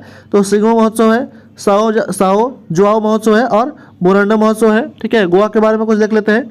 दिया गया गोवा की राजधानी पणजी है, राज्यपाल है PS श्रीधरन पिल्लई है और मुख्यमंत्री कौन है? प्रमोद सावंत है। अगला क्वेश्चन है 75 नंबर क्वेश्चन दिया गया है कि देश की पहली सड़क सुरक्षा फोर्स देश की पहली सड़क सुरक्षा फोर्स की शुरुआत किस राज्य की सरकार के द्वारा किया गया है? ठीक है, देश की पहली सड़क सुरक्षा फोर्स की शुरुआत किस राज्य सरकार के द्वारा किया गया है? तो यह आपका पंजाब, ठीक है, पंजाब के द्वारा शुरू किया गया है। ठीक है, कुछ एक्स्ट्रा पॉइंट दिया गया है कि हाल ही में पंजाब के मुख्यमंत्री भगवंत मान ने देश की पहली जो है सड़क सुरक्षा फोर्स जो है वो शुरुआत किया गया है। तो इस तरह जो हम लोग 75 क्वेश्चन जो है वो जनवरी 2024 का जो करंट अफेयर था वो हम लगभग समाप्त कर चुके हैं, जिसमें आपको 75 जो है एमसीक्यू फुल डिटेल के साथ कराया गया है। तो कृपया जो भी चैनल पर नए हैं वो सब्सक्राइब कर दें, लाइक कर दें, बेल आइकन दबा दें और अलग अलग रिलेटेड ग्रुप में शेयर कर दें। Thanks for watching.